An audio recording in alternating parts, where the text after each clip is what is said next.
You already know what time it is, man. The young goat in the building. Make sure you tune in to True Hill Heat Podcast.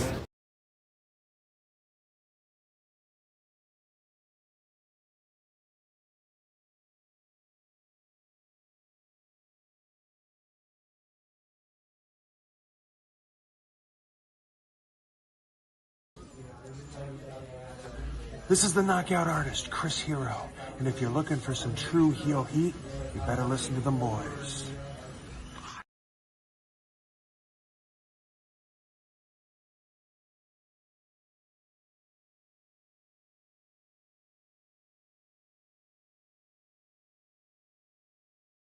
What's up, guys? It's Wolverine, Death Machine, Mr. GMSI himself, Brian Cage, and you're watching True Hill Heat. Who better? Nobody.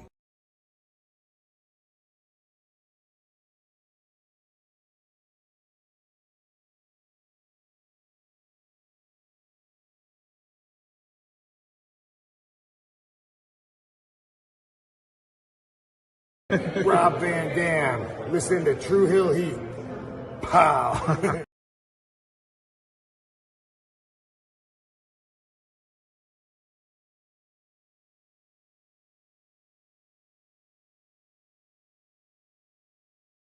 What's going on, everybody? This is your former AEW World Heavyweight Champion. Once a champion, always a champion. Swerve Strickland. Whose house? Swerve's house. You're watching True Heel Heat Podcast.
Hello, hello, hello. It is me, your True Heel Phenom SP3. We are live on the True Heel Heat YouTube, Facebook, and Twitter for our NJPW Wrestle Kingdom 19 and NJPW AEW Wrestle Dynasty reviews, breaking down the Tokyo Dome shows from this weekend, January 4th and 5th, as only we can. And of course, to do that, I am joined by my esteemed colleague, the MC of the past, present, and future of New Japan Pro Wrestling, here on the True Heel Heat YouTube channel. He is your boy, Jay News.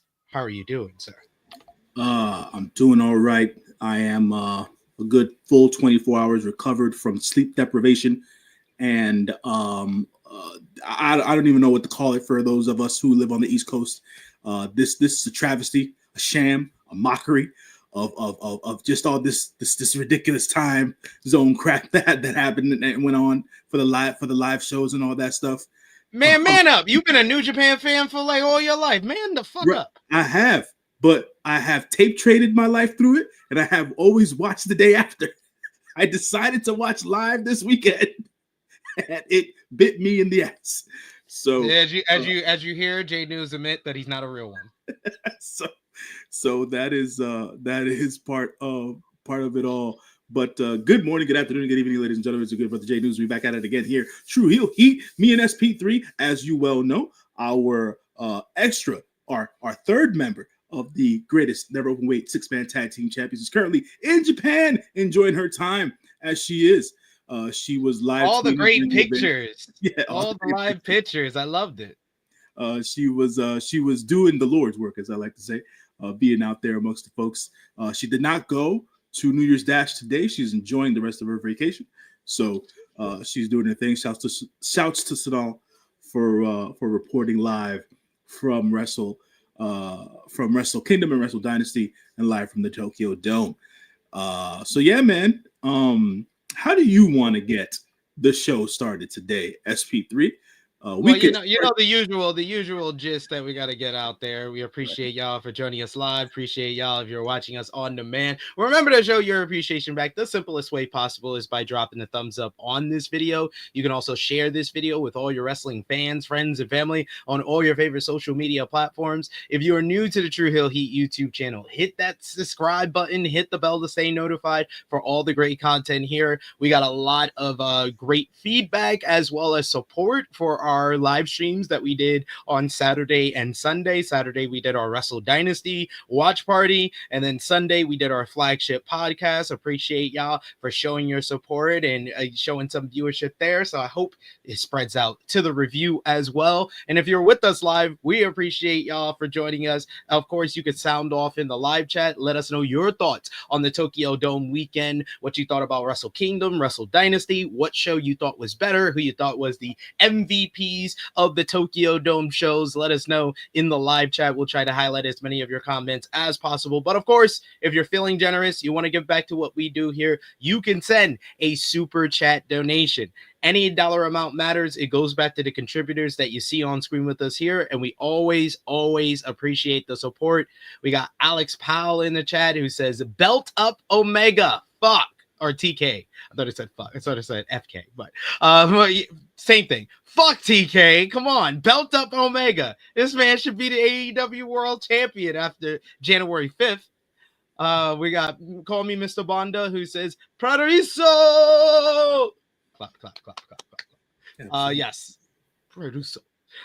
We got Genesis J who says Dynasty was way better than Wrestle Kingdom. Middle finger to the Wrestle Kingdom, I guess.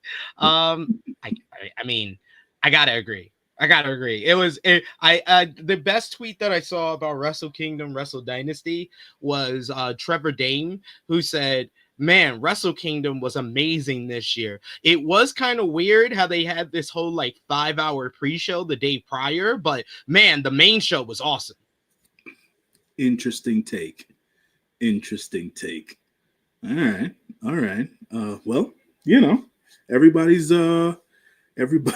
the right to their opinion, as I like to say. So you like the Wrestle Kingdom more than Wrestle Dynasty? No. I give Wrestle Dynasty the edge.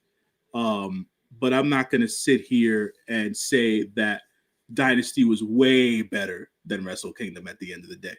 So I mean, I consider anything way better is above 1 point higher. I would give to a one show over the other, and I'm gonna give Wrestle Dynasty like 2 points higher than Wrestle Kingdom. So I don't mind if anybody thinks it's way better. Yeah, I mean, that's fair, man. That's fair. I just, for me, the way that, you know, I use words and construct them and all that stuff, I don't think it was way better and whatnot. Okay. So, you know, but outside of that, yeah, man. It was a good weekend of pro wrestling. I feel like So from a storyline perspective, I want to get this out of the way, really. From a storyline perspective, on both shows, nothing happened. Nothing was continued necessarily or started for the new year and all that jazz. That's the way I felt walking away from all these matches. Outside of like the greatness of the wrestling inside the ring, like from a storyline perspective, like Goto wins the Rambo. Obviously, he gets a match with Zack Sabre Jr. down the line. Mm-hmm. What else happened? You know what I'm saying? So it's like, to me in my head, it's like it. Well, like, I never get like what's gonna happen next from Wrestle Kingdom. I'd never. It's usually New Year's Dash that I get where we're going next.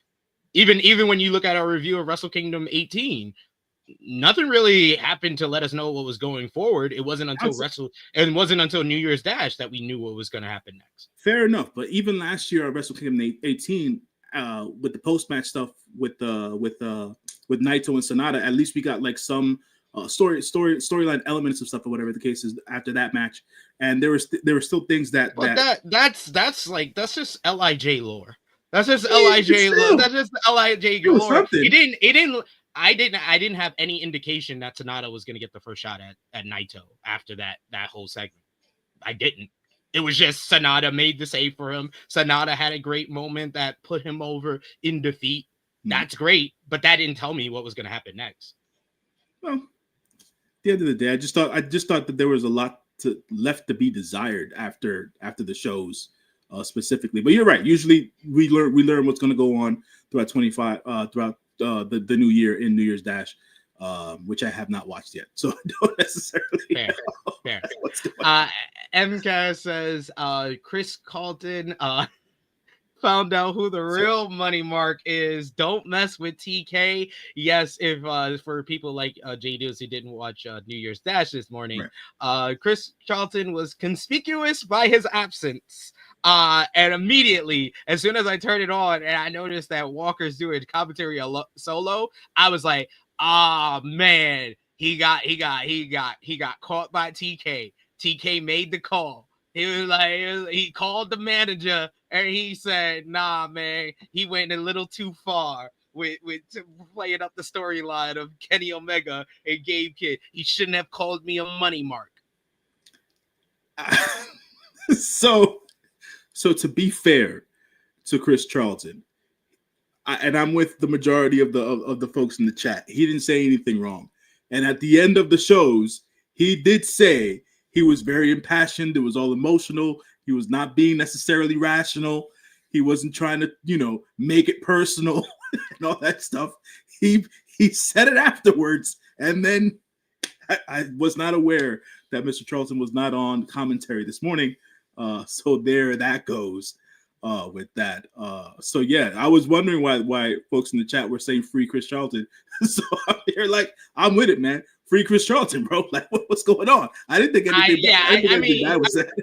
You're not really only penalizing him, Tony Khan. You're penalizing the fans because he's the one that translates the Japanese promos. Yeah, so I figured by how Walker was understanding a couple of the Japanese promos during the show today that probably Chris was like in his ear or text messaging him the translations because he was kind of quick on the buck. So Chris either had to be backstage in his ear, kind of like a Vince McMahon, Michael Cole type in your ear, giving him information. Because it was just so weird. It was so weird, but I think everyone knew the reason why Chris wasn't there. If you watch Wrestle Dynasty, maybe they're just playing it up at the end of the day. Maybe they're just playing it up. No, they're not. They're not. Why would they play it up? There's no reason to play it.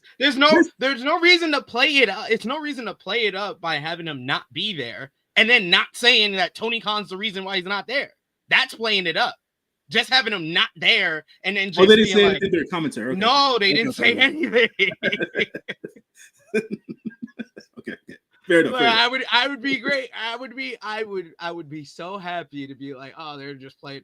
No, they're unfortunately they're not. And like, it's unfortunate because all he was doing was trying to play up the thing that freaking This dude said in the post show press conference, the new owner of Bushi Road, he was like it didn't have the feel of a joint show. Right. It didn't have the feel of a rivalry between the two promotions. And then you have your commentator who's trying to play up the rivalry between the two promotions, and he gets penalized for it. Yeah, it was. Yeah, that's a tough go, man. That's a tough go. I cannot sit here and defend any of that at the end of the day. If it's supposed to be because correct me if I'm wrong, right?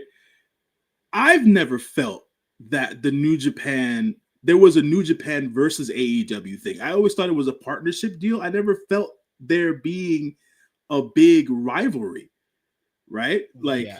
I think the point he's trying to make is that maybe that's what the Japanese fans need. Sure. To come out.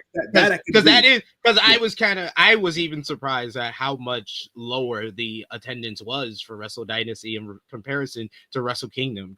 Because of course the 4th is the destination. The 4th is the destination show. That's why people come out there. But I expected the numbers to not be that far apart, because I remember from pre-pandemic, the 2-night Wrestle Kingdoms, they weren't, night 2 always was lower attendance than night 1, but they would not be that far apart. There was like 12,000 less people for Wrestle Dynasty in comparison to Wrestle Kingdom. That is telling. It is, and I agree with the new owner of Bushi Road saying that the shows should have been a little bit farther apart, date wise, and things of that nature. And not to say that New Japan doesn't deserve to be spotlighted, obviously, because this is a New Japan based show. But they've done the whole combined shows, Forbidden Door stuff quite a bit in the last 2.5 years. So, it's no longer a novelty. You know what I'm saying? So at the end of the day, if you want to keep it fresh, if you want to keep it a novelty, don't do it too often. You know what I'm saying? And because they interchange talent so much, and obviously because AEW has signed New Japan talent, it just feels that way. Like it's always feeling New Japan / AEW all the time. You know what I'm saying? So there's an underlying tone to all this. But yeah, man, look, at the end of the day, I don't feel like Chris Charlton said anything bad. You know what I'm saying? Usually I would take part and pick a side here. But I'm not going to. I want to see how this all plays out. If Chris Charlton comes out and says that he was fined a particular amount of money outside of him being off the show on the stash, like, I want to see this unfold. Because if you're going to create a storyline out of something that happened in real life and it actually create an actual aggression between both companies, I'm here for it. You know what I'm saying? Because then that creates a good sense of competition and rivalry when there wasn't one necessarily, outside of like specific wrestlers cutting promos on the other company and stuff like that. You know what I'm saying? So I would want to definitely see how that all unfolds in 2025. It's gonna be interesting to see what develops from this whole thing with Chris Charlton, but he was a missing factor on the show. I thought Walker did well solo on commentary on his own.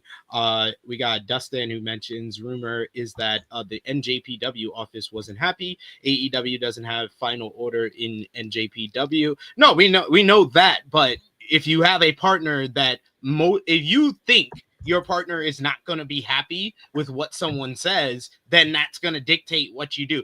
Tony Khan doesn't have to even make a call or be upset. If New Japan thinks he's going to be upset with what Chris Charlton says, then New Japan made a decision because of that.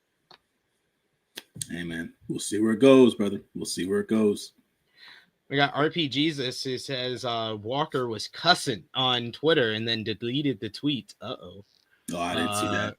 I didn't catch that either.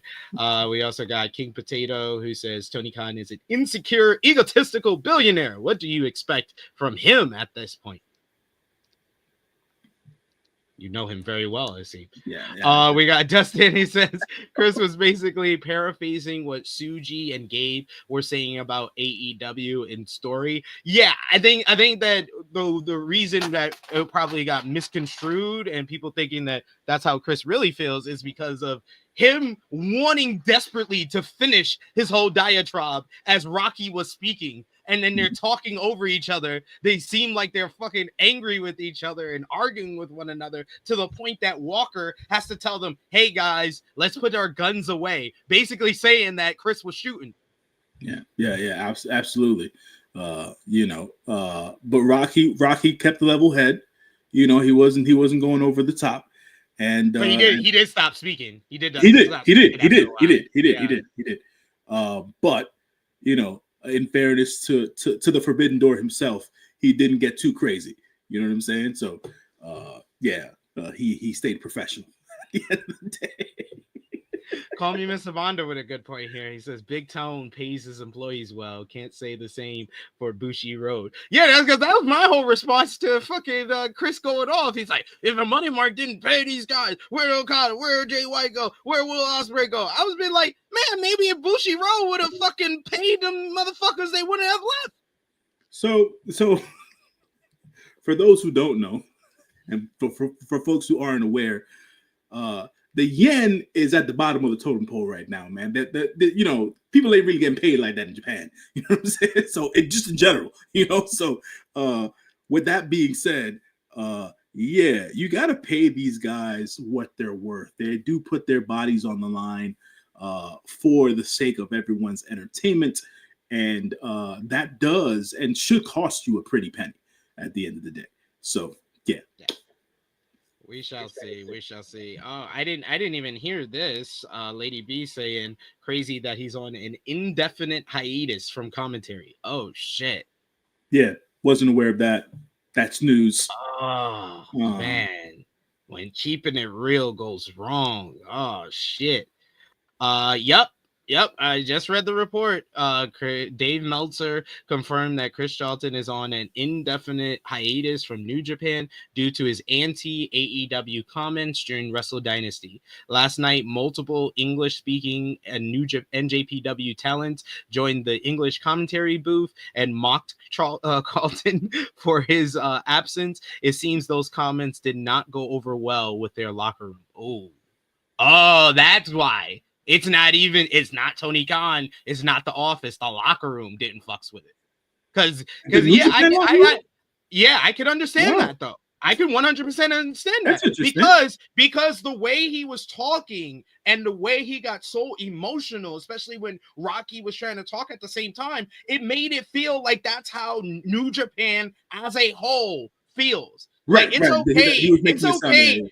It's okay for Gabe Kidd to do that. It's okay. That's Gabe Kidd's character. It's okay for Suji to do that. He's always been kind of anti the old generation. But when a commentator who's supposed to be the voice of the promotion is saying that and getting so emotional and playing up, basically he was playing it up like he was a heel commentator when he's never been a heel commentator. Like that, I get it. I get why the locker room did not go down though.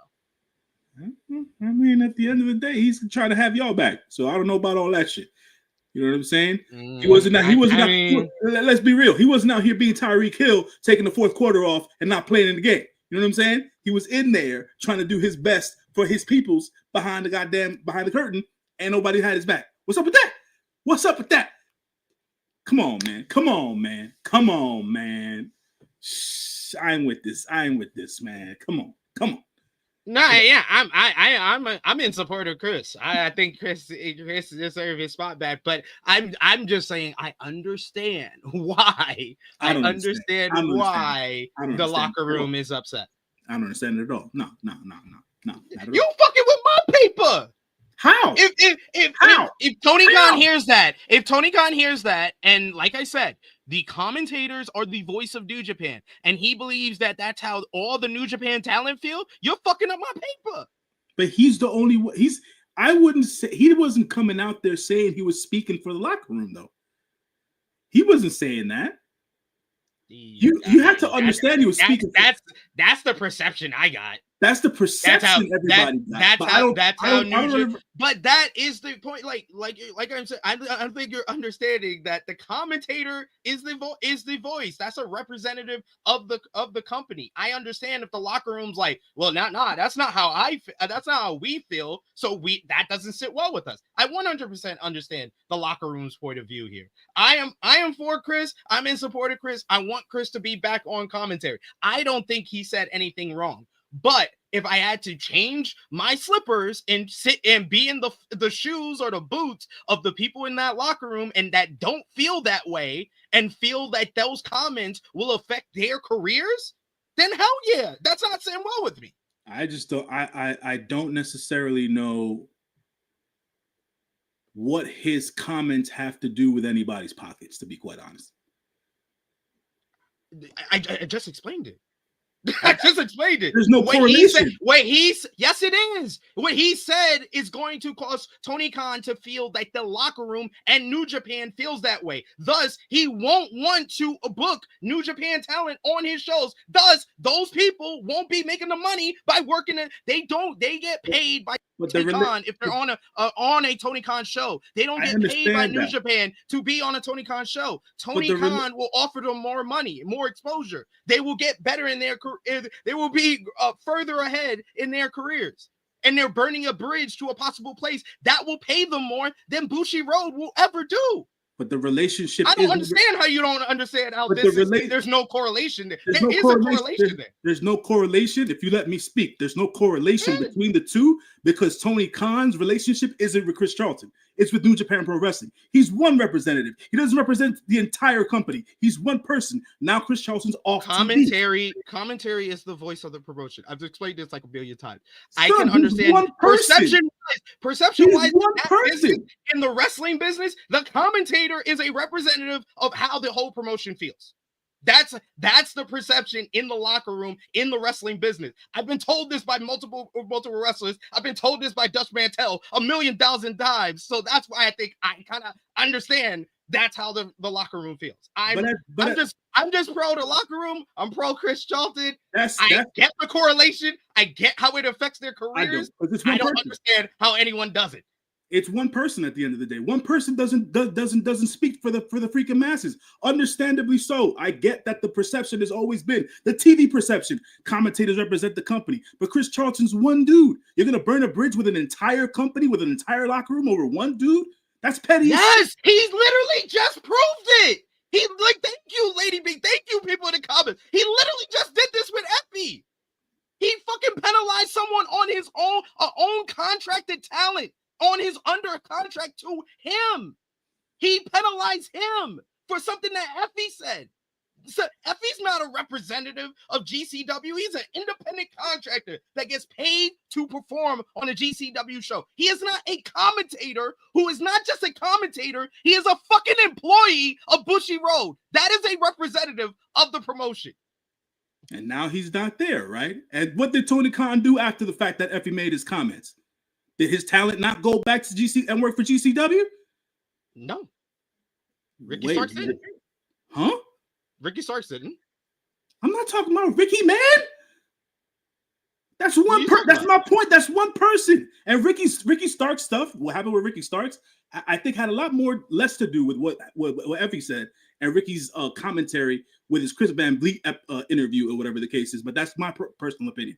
But I'm saying other talents from AEW went to go work GCW shows even after the fact. Who? Didn't Willie Mack go work to GCW? No, he got pulled. Well, he pulled himself or whatever the case is with that shit. Yeah. But he felt that AEW didn't want him to work those events. So I would love to know who's the AEW talent that's contracted that's worked the GCW show. There literally has been nobody that's not contracted or has it in their contract that Tony can't fuck with them. Like they literally Jericho appeared on the GCW show after the fact. Yeah, that was Jericho. That was Jericho trying to promote his Zack Ryder feud. But it's not anything like that. And everyone thought that was trying to be like, hey, we're not the bad guy. See, we sent Jericho for one fucking show. But no AEW contracted talent have wrestled on their shows since the whole thing went down with Effie. All right, fair enough. I'm just saying, people. I remember Jericho appearing, so it was like it it was one thing or the other at the end of the day. So, like, for me, yeah, and literally, that has nothing to do with AEW, GCW. That's Jericho, because Jericho got clout. Because what the fuck is Tony Khan going to do to Chris Jericho? Tony Khan said, Chris Jericho, don't do it. Chris Jericho say, well, I'm leaving at the end of my contract. I'm going to go sign to WWE and get just as much money to probably perform like 3 times a year and get inducted to the Hall of Fame. Yeah, I guess, man. At the end of the day, like, I feel like a lot of this shit gets blown out of proportion, and you know what? I'll own this, and I give 2 shits about it. I feel like Tony Khan's too sensitive when it comes to certain shit, and that's I'll just put that out there for myself. Like, yeah, no, you're not saying anything false. Like, you know, that is a fact. But like, I'm trying to like get back into this. I was really baffled. You're a very smart person. I did not understand how you didn't understand the correlation here, and not know that Tony Khan has literally just did this. He just did this. So I understand the locker room. I understand New Japan office, how they would feel even if Tony Khan didn't say anything. They're like, well, this is not a good look for us personally because of everything surrounding it. I like, yet again, my point being, I didn't feel he said anything wrong, and at the end of the day, like, if to me it was just more or less him just trying to play up that whole, damn, I'm looking for the freaking word at this point.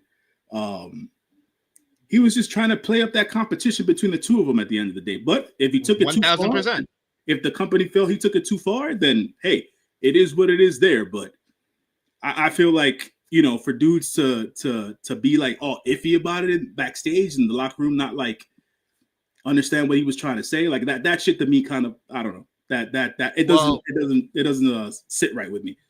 Well, I was gonna wait till we were done here, but man, we love y'all, this community. I will just let y'all know. Y'all can keep it here, y'all can clip it. I don't really care. This is not the first situation about the locker room not really having the best relationship with commentary. That's the best way I can put it. Interesting.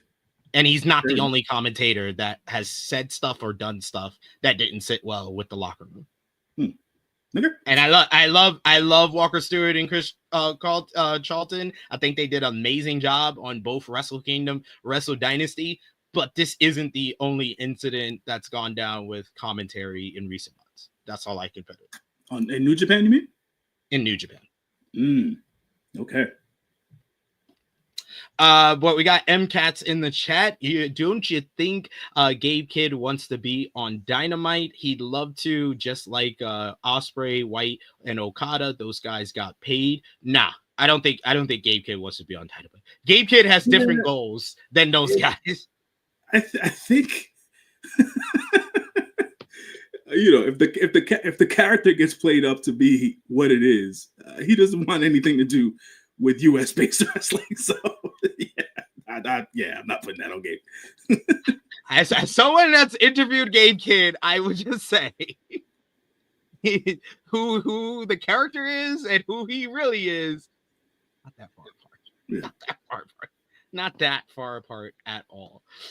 We got also in the chat here, a bunch of y'all in the chat. Thanks for joining us today. We appreciate y'all for joining us live here. If you're watching us on demand, we appreciate y'all as well. Remember to drop the thumbs up, send a super chat donation, show your love to us as we start off 2025 the right way. Dustin says every company is petty and no one is a saint in wrestling. Yeah, fair enough. Yeah. That's the most honest statement I've seen in the chat so far. We got Power Driver Finisher says it's a TK issue in my opinion, because how was he gonna know TK was gonna be like that? What? How would he not know? You just somebody that's interacting with TK. But if there's a history, that obviously there's a history there. But like I think the more prominent point about it all is it's not the TK thing. It's more the New Japan locker room feeling the way that they felt about what Chris Charlton had to say. That's the thing that takes me aback. So, okay. Yeah. Call me Mr. Bonda says every wrestling promoter has an ego. TK, Hunter, Vince, King of Pettiness, among other things. Absolutely. Yeah. Absolutely. Absolutely.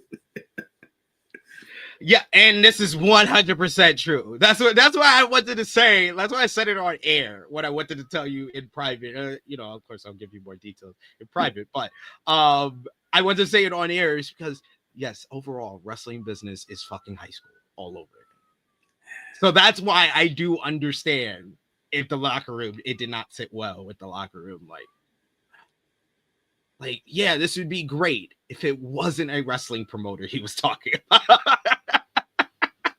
Chilling with Chase says SP3 bringing the boom. We also got Genesis J says Gabe dying in that New Japan Hill. Absolutely. Absolutely. RP Jesus says reason Kelly ain't back. He was talking mad about the young guys. There's more reasons than that, brother. More reasons than that. More reason than that. But yeah. Say my least. Big Man Dog says, except for Hickenbottom, my go. Oh, you mean Hickenbottom, the guy who only books his storylines that he's been in for his new talent? Oh, well, yeah, that guy doesn't have an ego. Not at all. Nah, man. He does it for the people, man. You know what I'm saying? He does it for the people. He's a chef. All he does is cook. Absolutely. Interesting tweet here. I'm seeing it on my timeline. Peps underscore wrestling, good contributor, talks about a bunch of like Joshi and Japanese wrestling. Said Charlton was likely frustrated with how things went, and that's his opinion. But his job on commentary should be trying to be professional. I don't know if a suspension for an indefinite time is a fair punishment for that, but I get why NJPW wants to pull him for the time being. Yeah, like I mean, I'm all for justice for Chris, and I felt like the first part when he's what he's trying to say, it's fine. It's him playing up the storyline. It's when he like you can tell the switch in his voice. And like him talking over Rocky, that's when I'm just like, yeah, that right there. It's not even the full statement he made. It's when he switches his voice and you could tell how emotional he's getting and he's talking over Rocky and then Rocky gets quiet after that. Yeah, I think that is the point that got him suspended. Well, and I think folks need to remember as well, like Rocky's part of the office over in New Japan. So if anything, if anything from that, and Rocky felt a certain sort of way, obviously he'll say something about it at the end of the day, and that is what that is. But yeah, I don't know. I guess my perspective of everything is just I've grown up with heel commentators on my, doing wrestling forever, and that's what I took it as. I just took it as part of the part of the show because it's English commentary. It's not Japanese commentary. You know what I'm saying? So it's like, they're allowed to do things a little bit differently. But if it went down the way that it went down, yeah, I still ain't with the shits. I get the to get to the point that you were making before. I get the correlation. I get what you're saying about the locker room and everything else or whatever the case is. I just don't feel like that should just be something that should be done because the commentator's he's part of the team. So it's like you throwing the motherfucker under the bus. It's like, how am I supposed to feel coming back to this shit? Am I even trying to come back to this shit? You know what I'm saying? So it's like, that's my point of it. So, yeah, like Chris is such a like company guy. Like he was doing stuff on like the website and shit. I feel for him. I get where everybody's coming in this kind of situation. It's a complicated situation in general. But we got to get into the show. Tokyo Dome. You got Wrestle Kingdom. We will start with first January 4th. Wrestle Kingdom 19. Over 24,000 in attendance for the show. What did you think about the crowd on Saturday for Wrestle Kingdom? The crowd the crowd was cool. Not going to say that it was a bad crowd at all. But the problem that I've had with the Tokyo Dome shows as of in recent years, the fans, I mean, they've always been far from the ring, but they seem even farther from the action. So the optics of it just didn't something was off about it for me or whatever the case is. But the fans seemed into it. You can't mic a freaking stadium that large in a certain way. So you always were. I was always listening for the echo back of certain things to relay on audio. But the crowd I think the crowd for Wrestle Kingdom was a good crowd. They seemed into it by majority, and yeah, man, I think from what it looked like and from what it felt like, it seemed like they were having a good time. So I'll say that about the crowd. Yeah. Definitely. We had the the New Japan Rambo kick things off as per usual for Wrestle Kingdom on the pre-show this year. Of course, not for the KOPW Provisional Championship. It is for the number one contendership for the IWGP World Heavyweight Championship. Great Okan was the first entrant, being the reigning or last KOPW 2024 Provisional Champion. You get the likes of Tamaki Honma in here. You get Tomohiro Ishii in this one. You got a bunch of members of like the House of Torture or whatnot in this one. Bunch of New Japan dads. The match comes down to a battle between Hiroki Goto and the Great Okan. You get Okan on the inside, Hiroki Goto on the outside apron. Inevitably, it is Goto who is able to pull Great Okan over the top rope to earn himself a shot at the IWGP World Heavyweight Championship. He did mention, a spoiler alert for anyone who didn't watch New Year's Dash, for J News, if you don't want any spoilers, put your fingers in your ears.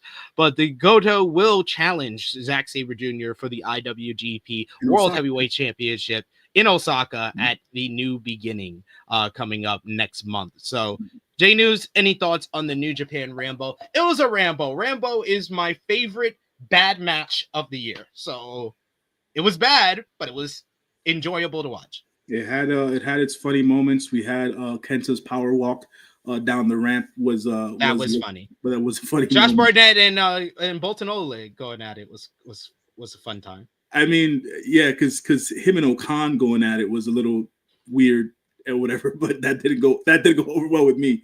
But I'm with Genesis J. Happy for Goto. You know what I'm saying? For winning the Rambo, getting a shot at the IWGP World Heavyweight Championship. I think he's going to be able to go out there against GSJ in a couple of weeks' time and put on a banger of a match with ZSJ, because Goto still got it. So that's all I got to say about that. But yeah, the Rambo was the Rambo, as you said.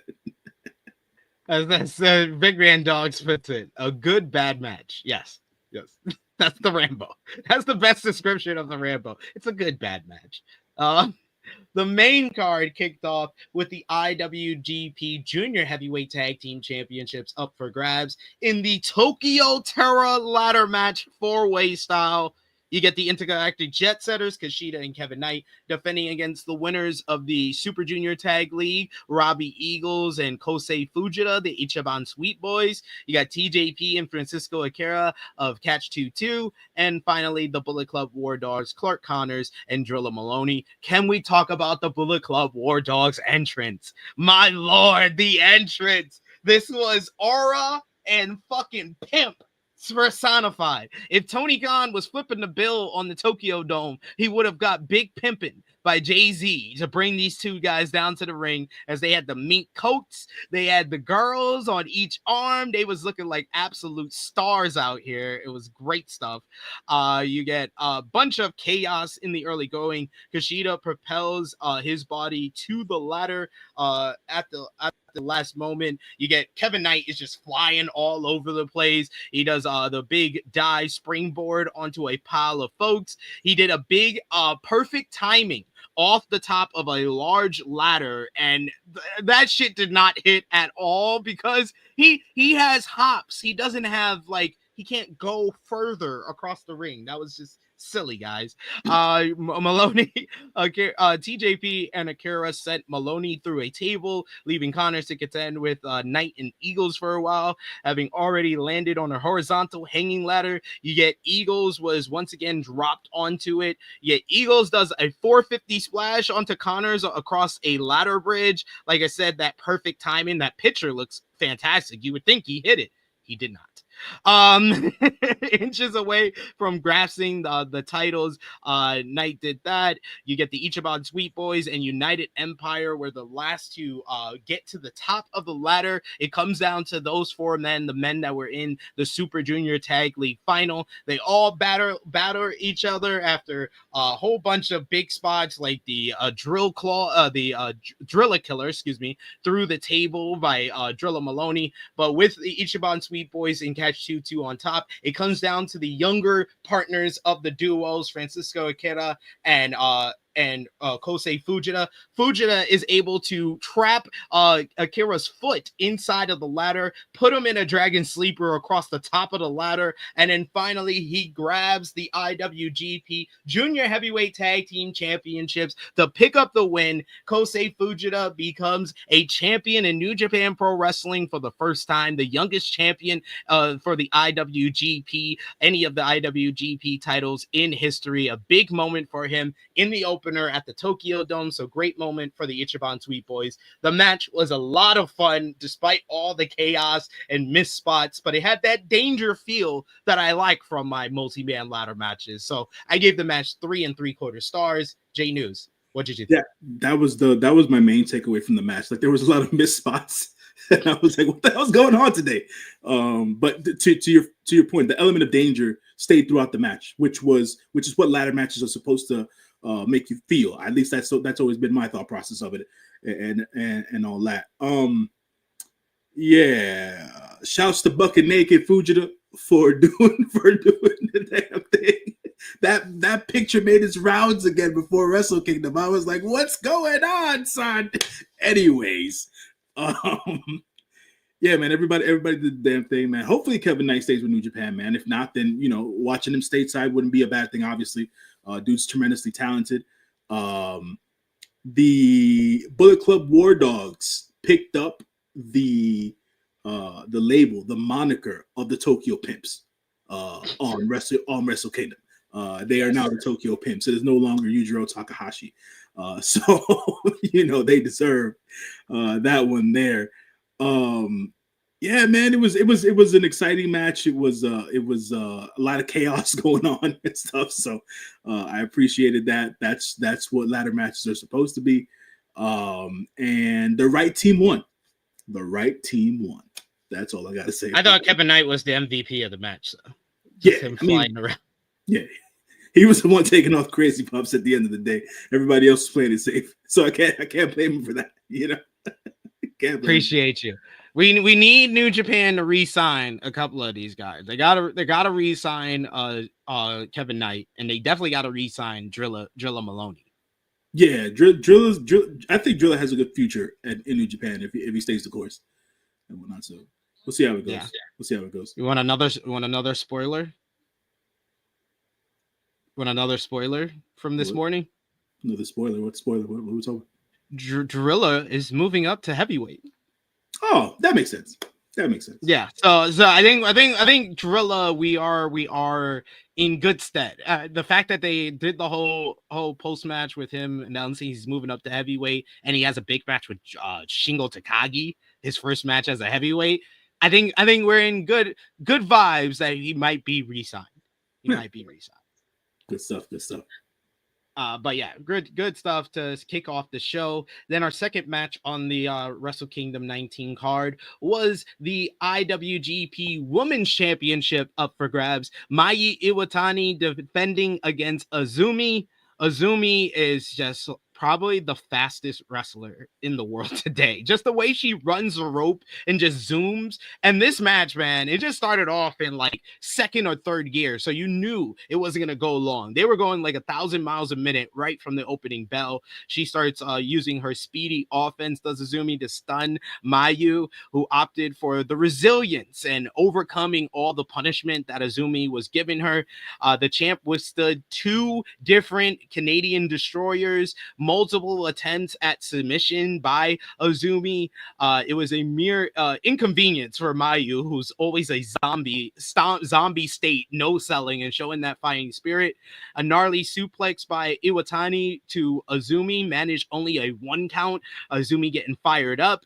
Despite a failed tombstone power driver breaking her zombie mentality, Tani was able to close out the matchup, hitting her 2-step close dragon suplex for the victory here. This matchup was really cool how they plotted it out. It only went just under 9 minutes, but they really planted it where Azumi, she went a million miles per hour. Mayu could keep up with her. Azumi took most of this matchup, and it was about Mayu's resilience and her overcoming, showing off that power, that fighting spirit, hitting her big moves at the right time, especially that 2-step dragon suplex. This was a blast to watch, and yeah, it's very reminiscent of like a cruiserweight championship matchup back from WCW on like pay-per-view.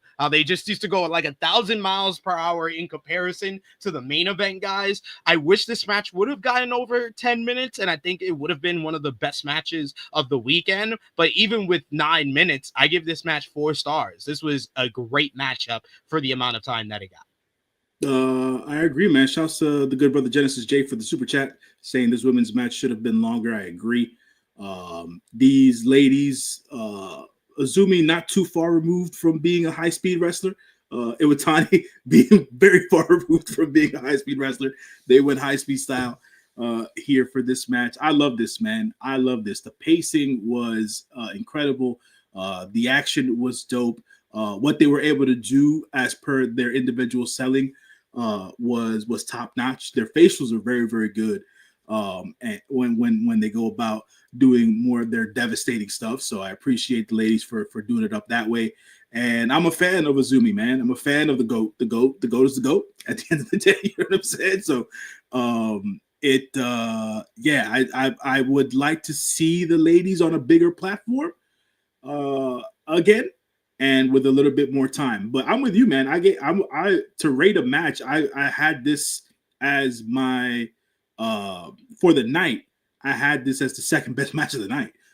So you know what I'm saying? So I was like, and we'll talk about the overall feel of Wrestle Kingdom and how everybody felt about it. So we'll get there. Big man, spoiler alert for like this undercard. The undercard carried on this show. The undercard really carried. It was. I agree with a bunch of people in the chat, like Dustin, who says the undercard felt paced quite well. Yes, it did. Yeah, because I got a text message from our good brother, Baby Seth, yesterday as he was watching Wrestle Kingdom on a Sunday afternoon, and he was like, "Yo, man, the show halted after said match," and I was like, "Yeah." And I was like, I can't blame you. We literally went like fucking how many matches was on the main card? We went 9. It was 9 matches on the main card. We went 7 matches. Like, oh my god, this is gonna be show of the year. And then we had 2 left. And I feel like I have to take some of the blame because I did put out the tweet after the global championship matchup, and I was like, oh my god, we just need these 4 guys in these last 2 matches to stick the landing, and this may go down as one of the best Wrestle Kingdoms. I was like, I know I could count on Zack. But it's all up to Shota Umino, and it's up to Hiromu carrying no knees Naito. Well, more on that in a bit. But thank you so much once again, Genesis J, like JD said, saying the women's match should have been longer, 1000%. But you know what we found out by night 2? We needed a good politician to get the women more time. Yeah. Because we had a good politician on night 2. Absolutely, man. Yo, I would just tell you before we even get to that match, before we get to that show, we on the watch along were like, this was the most I've ever looked at a clock watching a wrestling matchup. Like when it passed 10 minutes, we were like, oh my god, it's going 60. She's the reason though, right? She's the reason. And I'm like, that's why like I've turned the corner on her and whatnot. She's the reason. So it's like I can't hate on her anymore. It's just can't do it, man. She's the reason. So We'll talk about it when we get there. We'll talk about it.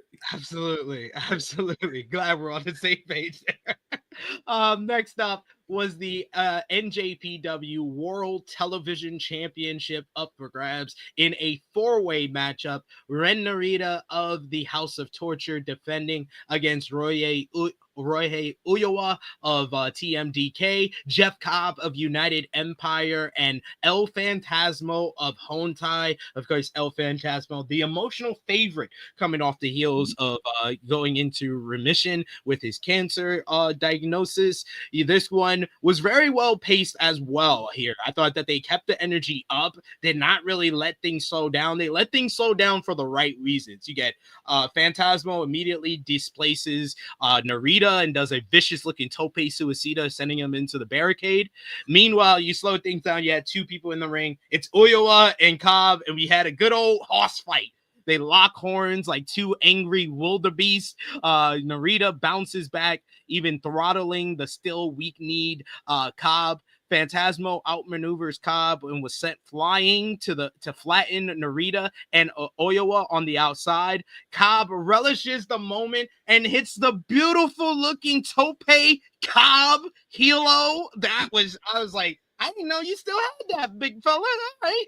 A hopeful Phantasmo goes to the top rope onto Cobb, but were dashed by Uyowa, leading to a Tower of Doom spot with Cobb as the sturdy base of it all. Seeking out his handy push-up bra, we get Narita coming back in. A distracted Narita lost his weapon to Jado, though, leading to a combined beatdown by all the baby faces. Uyowa hits a doctor bomb, nearly earning a pinfall over Cobb had it not been for Narita. Cobb broke up Narita's reintroducing of the push-up bar. He breaks the push-up bar over his knee, paying off all the months of Narita using that weapon. He follows suit. He catches Narita. He hits a big tour of the island, but then El Phantasmo comes out of nowhere. He hits a springboard senton to the back of Cobb. Cobb's out of it. He hits a big dive to the outside onto Uyowa. Oyowa's out of it. He comes back in, hits the Thunder Kicks 86 onto Narita. 1, 2, 3. El Phantasmo is your new NJPW World Television Champion. Ain't it sweet that ELP is back and he is finally a singles champion after nearly 6 years with New Japan Pro Wrestling. ELP has been crowned. Very emotional moment in the post-match. ELP fought through a lot to get here, but it's well-deserved. Emotional moment with him and Jado in the post-match. But let's be honest, guys. This was the only result that was going to be possible here. And I like the way that ELP played off this matchup. Like early on, he's getting bounced around by the big hosses in the matchup. And then at the end, after kind of like, he had his little moment with the tope into the dive. But at the end, he just gets the flurry of offense that we know ELP for. And he's able to pull off the victory. So very well told story here. I give the match 3.5 stars. I thought this was a lot of fun. What did you think? Yeah, no, to me, it was a fun match nonetheless. I said it in the preview. Anyone but Ren. That was my take for this match. Anyone but Ren. Someone said it in the chat earlier. Ren Narita did absolutely nothing with this belt. They didn't strap Ren at the right time. They just didn't. They just strapped Ren so ELP can win the title from him. Even before ELP went into had the cancer diagnosis. I thought this was the plan all along. No. That granted, I'm just saying Ren should have been strapped when the freaking belt was created. When it all started, that's when if you really wanted him to be a star. Yeah, yes, I agree. Exactly. I agree. That's my point. But to your point, the sentimentality, what ELP's gone through, all the emotion that went into the match, him talking into the camera and admitting that he's one nut down. I mean, he's making light of it, but at the end of the day, it is what it is, and he is our New Japan World TV champ.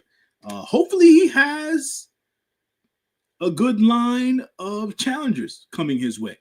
That I would like to see different New Japan talents take their shot at the NJPW World TV Championship, because it's been surrounded more or less by Zack and Jeff Cobb for a long period of time.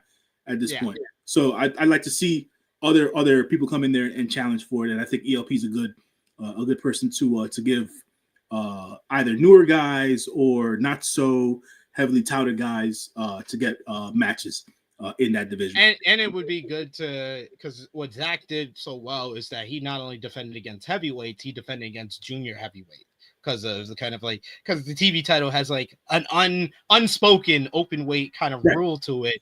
I would like ELP seems like the perfect person who could do that. And I feel like ELP's wheelhouse is a 15-minute time limit as well. So I think this is he's gonna be one of the good ones, one of the good TV champions. I'm with that. We got El Mundo de Hades. You want to say it? That's what it is. El Mundo de Hades. Yeah. Okay. Sometimes I get it wrong, and you want to correct me, so I wanted to give it to you. He says, "Dude, already talk about the freaking home run Momo Watanabe hit." We're not even finished with Wrestle Kingdom yet. You came at the right time, my good brother. Stick around with us. Welcome to the channel. Drop the thumbs up. Help us out there with the YouTube algorithms. We got Dustin who says he agrees with Jade News. We also got Call Me Mr. Bonda who said wanted Jeff Cobb to regain, but I'll never be mad at ELP taking it. Long time coming. Jeff Cobb feels like a guy that should get more in this year.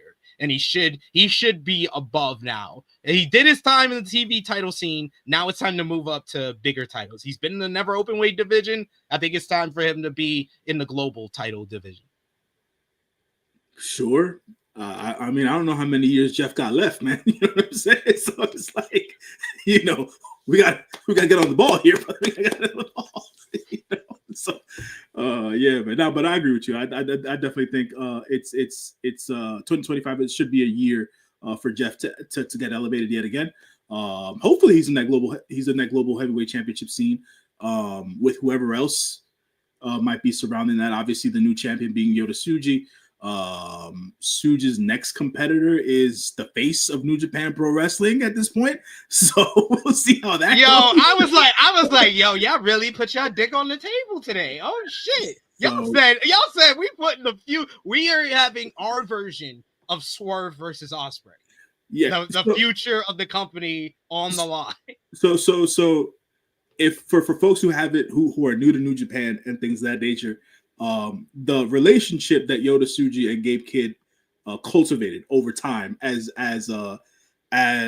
young lions is a good one behind the scenes from what I've always understood. With the history of when friends get in the ring and do immaculate things for professional wrestling, I think those two brothers are going to do something for New Japan this year that people have been waiting for, to be quite honest. And I'm looking forward to it, man. Looking forward to it.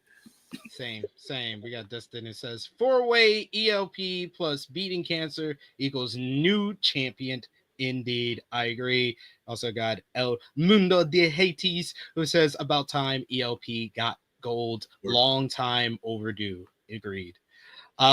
Now, this was the matchup that when we talked about it on our preview, Jacobs, we literally were like, had so much apathy for the matchup, even though it's the second to last matchup for probably the GOAT of New Japan Pro Wrestling. Not even probably, he is the GOAT of New Japan Pro Wrestling.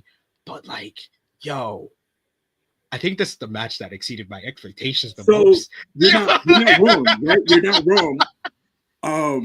I just like, let's go.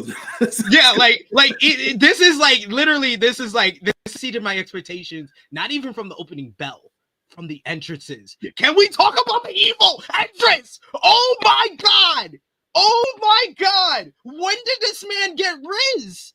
When did this man get Aura? I don't know, man. Where he been? Where New Japan? Where evil? Where House of Torture been hiding this evil? This man came out and look. If this was your first time watching a New Japan pay-per-view, you would have been like, oh, that's the guy they always shitting on. He looks like a star. Yeah, he looked like a big deal, bro. It was interesting. And I was like, what are they planning on doing here? So, but the match ended up the way that it should have. But please break this down Yes. for us. So of course the rules going into this lumberjack death match was that if Hiroshi Tanahashi lost, he would retire sooner than he originally planned. As such, Evil dished out every dirty trick he could devise here, whether it was using weapons, whether it was using members of the House of Torture who were at ringside. Undeterred though, the Ace fought back, showing off that fire. So you get Evil smashing Tanahashi with chairs. You got them assaulting their Tanahashi's lumberjacks. You had a couple of the New Japan Daz, or Bolton Old Lake was out there. Bolton Old Lake got a nice little pop when he dragged Evil back to the ring at one point. But yeah, they assaulted all of Tanahashi's people, including Master Wato, who got spray painted with HOT on his chest. And this man sold it like it was hot coffee. He's like, ah! Evil sought to ruin anything Tanahashi held dear: his health, his career, his friends. Evil sought to flee like a coward, but like I said, Bolton Oleg dragged him back to the ring. House of Torture forewent the lumberjack rules. They all attacked Tanahashi in the ring, jumping him. We get the dick-to-dick contact. What the fuck was Dick doing before he did the dick-to-dick contact? It looked like he was stroking an imaginary dildo.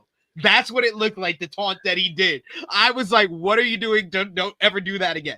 But all the baby faces come in. They take care of them. You get Wato with the big dive to the outside onto a pile of House of Torture, which led us down into the final stretch between Tanahashi and Evil. Evil starts throwing everything he can at Tanahashi. He hits the darkness fall. Tanahashi kicks out. He tries to put on a sharpshooter. Tanahashi is able to fight out of that. We get Evil hitting the everything is evil. Fans think that is over. Tanahashi's career is done. Tanahashi out of nowhere reverses the pinfall to an inside cradle. 1, 2, 3. Hiroshi Tanahashi picks up the victory. This was the House of Torture shenanigans mixed with the pacing and the storytelling of Hiroshi Tanahashi, and it just worked well, because instead of doing the nonsense that House of Torture always does of this person comes, we'll get Dick to interfere, and then when the babyface takes care of Dick, we'll get Sho to interfere,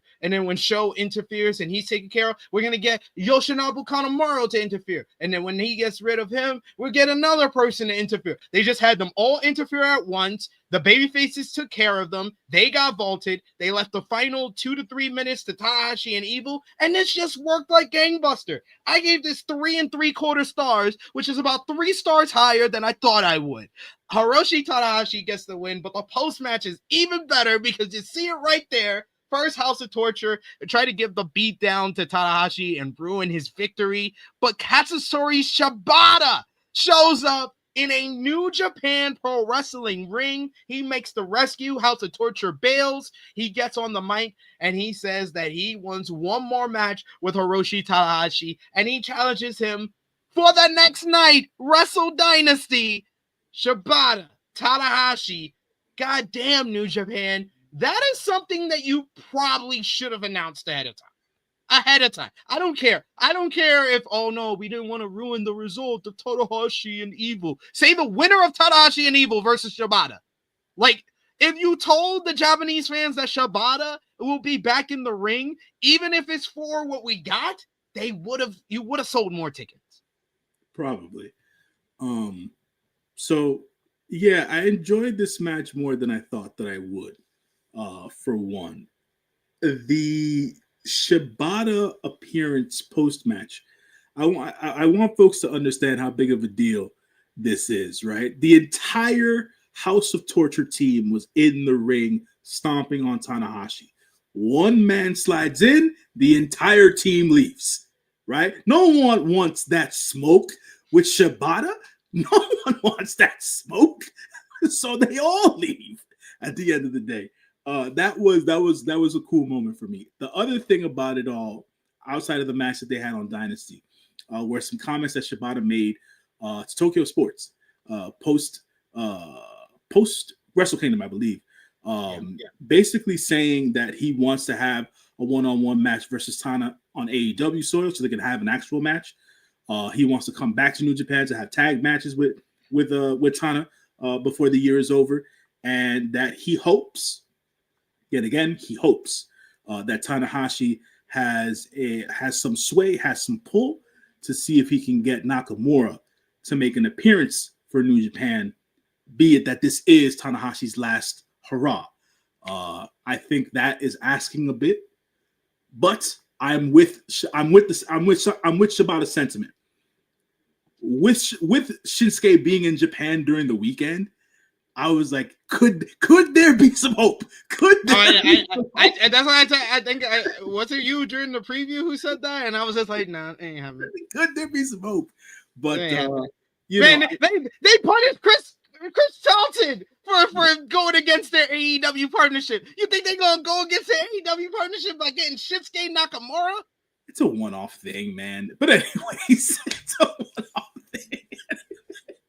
thing. But like I said, I'm with Shibata's sentiments. If they're able to do a one-off thing where they can get the three of them in the ring together for something at the end of the day to commemorate his last run, I think it would be a huge deal, not only for the company but for the fans who've been watching all this time. And yeah, man, I don't think there'd be a dry eye in the place if I'm being if I can be so bold. But I do agree there. Yeah. So yeah, man, I'm with everything that Shibata said. Tokyo Sports. I found it surprising that he actually made the save. To be quite honest, I didn't think New Japan would ever let him back in the ring at all. After he bolted for AEW, but we understand what the wrestler wants to do. He wants to wrestle at the end of the day. And yeah, man, I thought the post-match stuff was terrific, to be honest, and that was one of the moments I took away from Wrestle Kingdom because it's needed, it's necessary. He's a part of that whole Tanahashi lore, and he's part of the reason as to why New Japan was able to revitalize itself in the mid to late 2000s and up into the 2010s. So, yeah, man. This gave me positive vibes for the rest of Tanahashi's final year. The fact that he was able to have a very good match with you, man. You got big man dogs up in here giving it 4.5 stars. This is like because basically getting 3.5 stars or 3 3/4 stars with Evil is a 4.5 star match. Absolutely. By Evil man. By evil math, that's like 4.5 stars. I agree. I do agree. We got I Make Beats. He says I caught the Shinsuke match. It was so forgettable. Oh my god! The only thing memorable about that goddamn match was his entrance. I heard. Unfortunately, I only heard bad things about that match, so I was like, oh, I'm not gonna go back and watch this. So. The best things on that Noah show was Ozawa and how over he was in the Budokan against Kaito. Yeah, I couldn't believe in front of Kaito. I couldn't believe Kaito gave him the belt, man. I couldn't believe it. to basically his fucking young boy. That's that. I was like, all right, Kaito. He knows the business. He knows these motherfuckers was done with it. The fans were just done. They was like, we've had enough. Yeah, you done won everything this year. After they fucking sunned you in 2023, then you win everything in 2024. You never got your win back against Okada. Like we're done. We're done. Let's have it's not like freaking Kaito's like 30 and shit. The dude's still young himself. So in his late 20s. He's already putting people over and shit. Like, right. He's at that stage. He's at that stage already. El Mundo de Hades. As of now, no. I don't. Anything can happen. Yeah, anything is possible. And at the end of the day, New Japan is his own company, right? Bushiroad takes care of that stuff. Like for whatever the internet wants to say, Tony Khan does not own New Japan Pro Wrestling. Let's be straight here. At the end of the day, so if New Japan wanted to have some sort of a relationship with the WWE, they could essentially. So I'm just asking for the one-off. I'm just asking for Shinsuke to make his return sometime this year, and let's call it a career. If we can get the ultimate good guy matchup on because there's two legends having closing tours in 2025, and we can get the ultimate good guy matchup, I think that'll make all of 2025. Tanahashi, John Cena. Let's make it happen, WWE. Gotta do it in the Tokyo Dome. Tokyo Dome main event. We got Big Man Dogs who says Ozawa has so much aura that he won the GSC belt off a 5-match losing streak.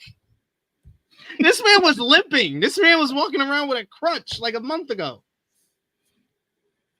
Oh man. We got Dustin who says Japanese Pro could use a mix-up in talent all around. Yeah. And you're starting to see that with a lot of the Puro. They're looking to like new stars to be established right now. I think, I grew up on New Japan and All Japan. And to see us to where All Japan is in 2025 is like, ugh. You know what I'm saying? Understandably, it's been there since Noah even came to be of something. Ever since Masawa. Yeah, I liked All Japan like a few years ago. Yeah, like they were trending well, but then shit even subsided from there, and they don't really get a lot of new stars. It's been interesting to see the revitalization of Michinoku Pro in the last couple of months. So that's been cool. But I still have to watch the Marigold show with Utami versus Saray. Yeah, I found that to be interesting, but I get it. She is. I heard a lot of people said it was like underwhelming. It wasn't the big epic that they expected it to be. No, but I've always understood it where Rossi wanted to make Utami his ace. Sari was there to help because she's the veteran at the end of the day. But it wasn't the ace making moment they thought it was going to be for Utami. Yeah. So yeah. See how that works out for them, but I'll check that out within the week. Then you had the match that I was probably looking forward to the most on this card.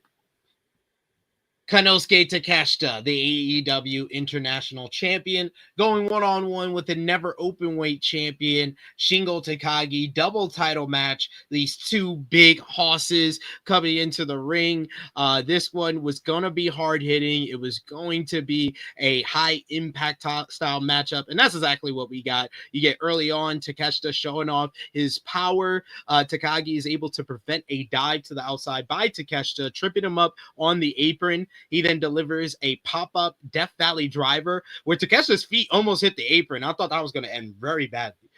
Through an evenly matched collision standoff, you get Takeshita swung trajectory in his favor, hitting but that was broken up by a pump and bomber by Takagi. I love the opening of this matchup with Takeshita telling Takagi, get in the corner. We're going to do the ramming of the bulls shit you always do. I want to do it. I want to feel the real never open weight style here. You get making a spirited comeback. Takeshita nearly gains a pinfall, hitting a beautiful looking blue thunder bomb, only getting a 2. Shingo comes back. He hits a last first he hits the Made in Japan, and he dropped Takeshita right on his fucking head. Gets a near fall on that. He counters another blue thunder bomb and hits the last of the dragon, dropping him on his head yet again. We get lariat after lariat, one after the other from both men. Takeshita clutching control. We get one last big forearm as Takeshita was trying to hit the world-class forearm, trying to take his elbow pad off. Shingo just kept coming to him, so he just kept having to hit him and hit him and hit him and hit him. Love the trading of the suplexes to Shingo dropped Takeshita right on the back of his head at one point, and then both collapsing at the same time. Takeshita is finally able to hit the world-class elbow forearm strike, and then he picks up Shingo. He delivers a explosive looking Raging Fire Falcon Arrow for the 1-2-3. Konosuke Takeshita is your new never open weight champion and retains the AEW International Championship. This was an adrenaline pumping, all action banger. I thought that if it got 5 more minutes, this could have been one of the matches of the weekend, but it got just under 13. And I really felt like it was trending into that excellent, tremendous territory when it ends. It kind of just ends at a point where it was great for what we got, but it could have been even better. So I will give the match 4.25 stars, but I wanted more. I wanted more from them. It felt like they were just scratching the surface on what they could have delivered here. But a hell of Konosuke Takeshita, He's one of the best wrestlers in the world. This weekend definitely proved that. Shingo Takagi's been one of the best, if not the best, in New Japan Pro Wrestling. There's no doubt that this was going to rock, and they smashed it. They did. They did. Shouts to Greg Carter the second, saying three contracts to Takeshita. That's exactly who he is. He has a contract with AEW, New Japan, and DDT. Can we crown that the new Triple Crown at the end of the day? I want Take with the top belt over at DDT and him walk around with all the gold. Make that man the man at the end of the day, internationally. You know what I'm saying? Yeah, I don't think I've ever seen a bad Takeshita match. You know what I'm saying? I've never seen a bad Shingo Takagi match. Let me put that out there right now, as a matter of fact. Could we have gotten more SP3? Absolutely. I didn't even notice that it was only 13 minutes. And you're right. It felt like it just finished when it was getting to its peak. And I was like, what happened? And I was like, I thought it was getting more. But the next night more than made up. Yeah, exactly. I was like, at the end of the match on the second night with Takeshita, I was like, oh, so you were just right. Trying to leave some. Oh, he had to preserve. You know what I'm saying? He had to preserve the body. You know what I'm saying? He couldn't go all out. So it made all sense. But nah, it was. I like I said, you never get a bad match out of either of these gentlemen. At the end of the day, how much more international is Takeshita gonna get? Will we see Takeshita make appearances in Rev Pro in the UK? Will we see Takeshita make appearances in Puerto Rico and get violent? I don't know, but I want to see him go all over the world and defend these belts and be the man that we know that he can be. And yeah, man, shouts to Shingo Takagi for always being a freaking consummate professional and being one of the best ever. Because he deserves the spotlight that he's gotten over the last several years in New Japan Pro Wrestling. And whenever his number is called, he delivers. You know what I'm saying? So instead of walking around, he might be second best ever when it comes to New Japan calling your number. Yeah, because the person who versed Takeshita on the second night is.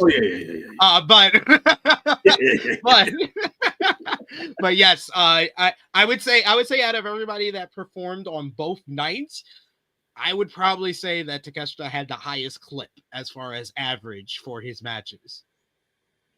I think both of his matches is above average for the two matches is above 4 stars. You wouldn't say the same, and we'll talk about it because we're getting there. And the only other person is a person you don't want me to say.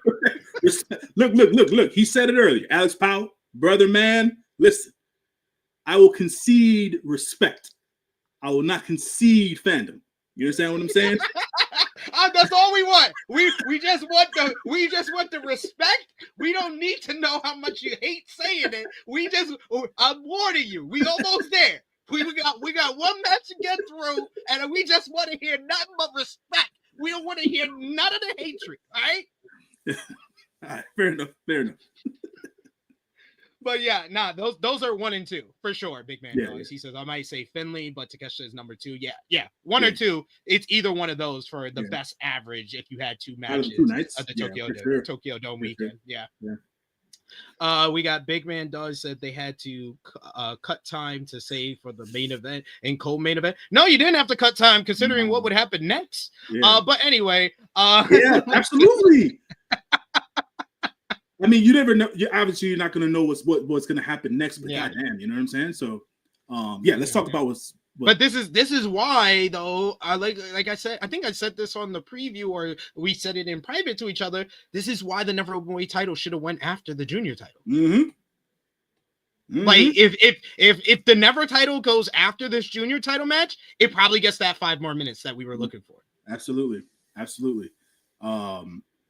But yeah, man, let's talk about what happened. Let's talk about this is probably the most unfortunate one that we have to talk about on this weekend shows. IWGP Junior Heavyweight Championship matchup. Doki defending against El Fantasmo. And right from the opening bell, I thought these right from the entrances, honestly, I thought these guys were gonna kill it because Doki, man, they made this man look certified.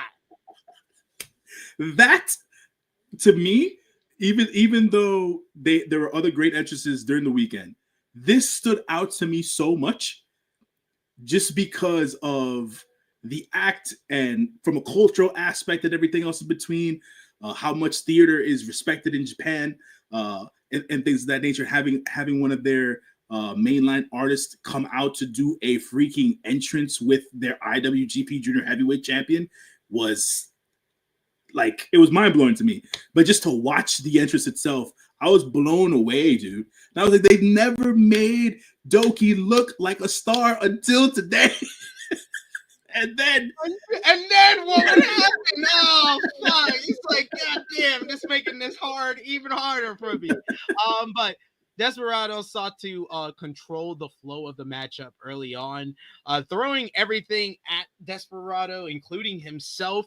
Doki wanted to speed things up. He would hit some dives to the outside. They were really going full speed ahead. You had Desperado does a tope suicida to the outside where he fucking crashed his fucking shins against the barricade.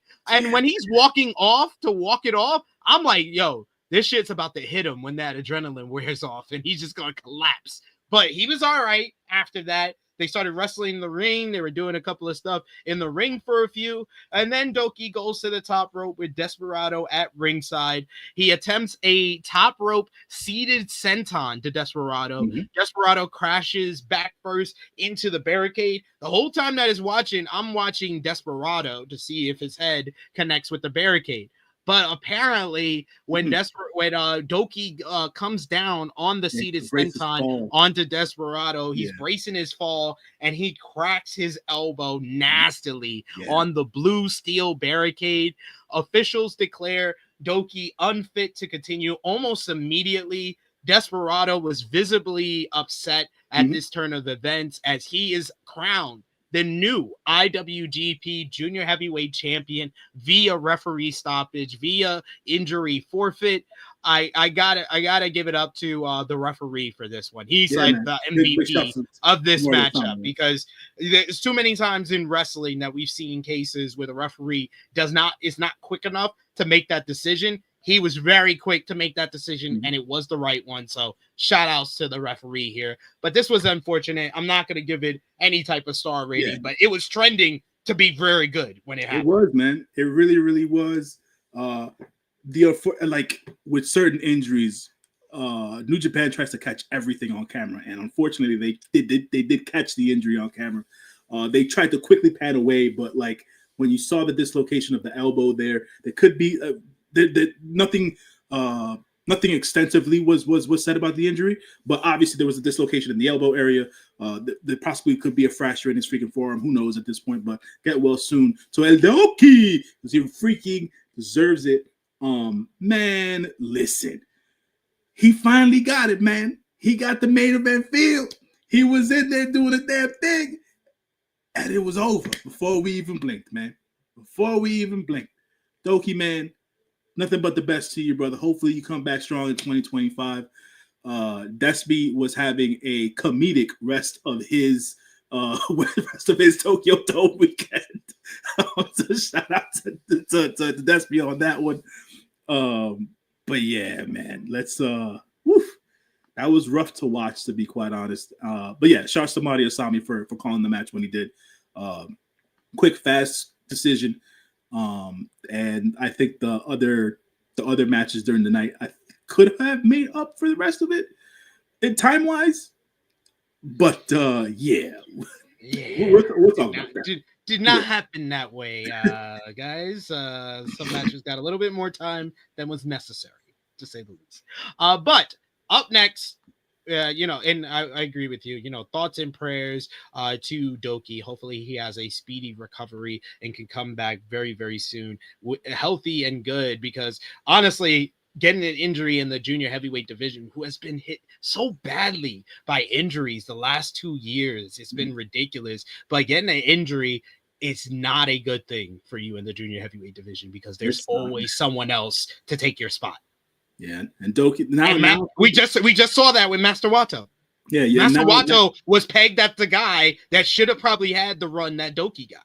Yeah, and mind you, even with Wato gone, Doki took the ball and he ran with it at the end of the day. So props to Doki for that. Now Despy the champion.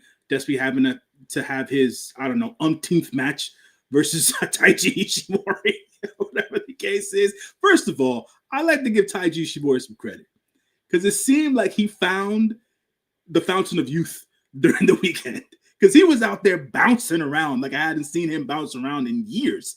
And I was like, oh, he feeling froggy out here. Let's go. Let's take this back.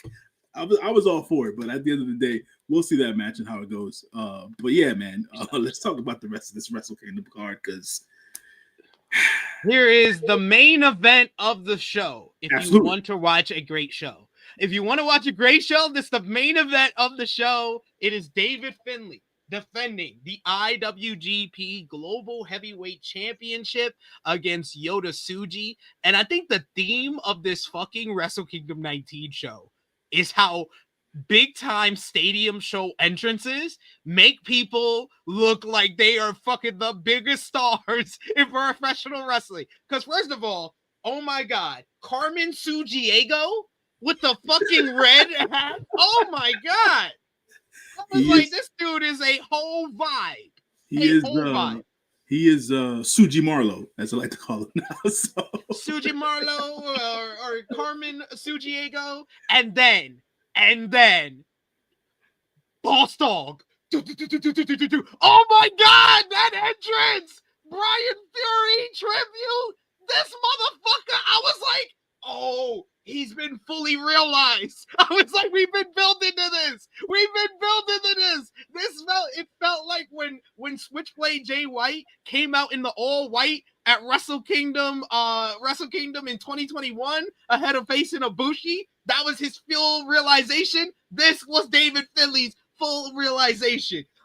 Finlay just played up this matchup to a T, just playing off doing great character work throughout the matchup, using underhanded tactics early on to gain the early advantage. You get an impactful barricade bump to his challenger, briefly losing control. Finlay regained it by tossing Tsuji into the ring post. He then it gives him a Uranagi through a table by the announcers. The champ could only look with malice glee as he tried to get back into the ring and get Tsuji to get counted out. Tsuji was able to get back in at the count of 19. This man busted out fucking like he was Chris Benoit delivering German suplexes, but he did it with dominators. To fucking 250-pound Tsuji. He was tossing. Yo, this man's power is not real. There's a guy that size should not have that type of power because he made it look so easy. He did it with ease. Tsuji is completely immobilized by him. He could not get the job done though. Tsuji kept kicking out, getting back up. Tsuji makes a brief comeback, trouncing him. He gets taken down a bit by Finlay. Finlay keeps cutting him off at every turn. Tsuji's able to hit 4 consecutive power bombs. He pulls out a Gene Blaster, but Finlay catches him with the gun stun out of nowhere. I was like, yo, this man is on S tier right now. This man it's on another level. He then picks him up. He gives him into oblivion. Tsuji kicks out. Tsuji successfully landed a Gene Blaster. He goes for the pin, but Finlay's able to lift his foot onto the ropes at the count of 2. That got a big reaction from the fans. Finlay threw everything else he could at Tsuji, hit the power bomb. He tries to go for the overkill, but Tsuji's able to kick out. Finlay attempts to go for one more move, but Tsuji reaches down deep within himself. He's able to hit one big last power bomb and then finally put Finlay away with a second Gene Blaster. 1, 2, 3. Huge pop from the Tokyo Dome crowd as Yota Tsuji is your new IWGP Global Heavyweight Champion. This was a fantastic match. This probably is the match where I thought it would be great, but I thought it was even better than that. Like this was actually one of my favorite matches of this entire weekend. I thought it was one of Tsuji's best performances, but this is the best performance of David Finlay's career, because David Finlay's had great matches before, but he's had great matches with your Tomohiro Ishii's, which are Will Ospreys, guys that will almost 9 times out of 10 have great matches with just about anybody. These are not matches that Finlay is leading to being great. He led here. His poise, his presence was exceptional. He looked like he is a future, not only IWGP World Heavyweight Champion, but a future Tokyo Dome main eventer. He had that type of poise on this show. I gave this match 4 3/4 stars. Like I said, one of the best matches of the weekend, and by far, in my opinion, the best match on the show. Shouts to Call Me Mr. Bonda for the super chat. Big Suge, man. We want to hear from you, sir. We want to hear from you. Gene Blaster. I just wanted to shout out Call Me Mr. Bonda for the super chat, man. You know what I'm saying? Jesus. Thank you, Mr. Bonda. You know, at the end of the day, I'm gonna say this, and I'm gonna put this. No mix of words. I said it earlier, but I'll say it again. I will never sit here and come out and say that I am a fan of David Finlay, because I'm not. To me, he's just not a believable heel. But at the end of the day, and I've always said this, his in-ring work will take him far. So, with that being said, as I get told a lot by my elders, the Rasta man on the corner, respect for the one and only David Finlay for doing great work, not good work, great work this weekend. But I must, because he did this. He did this. Big Man Dogs did this. He did this, and he said it. Finlay can't go to NXT after this. No, he can. No, he can't. He can. Yes, he can. No, Absolutely. he can't.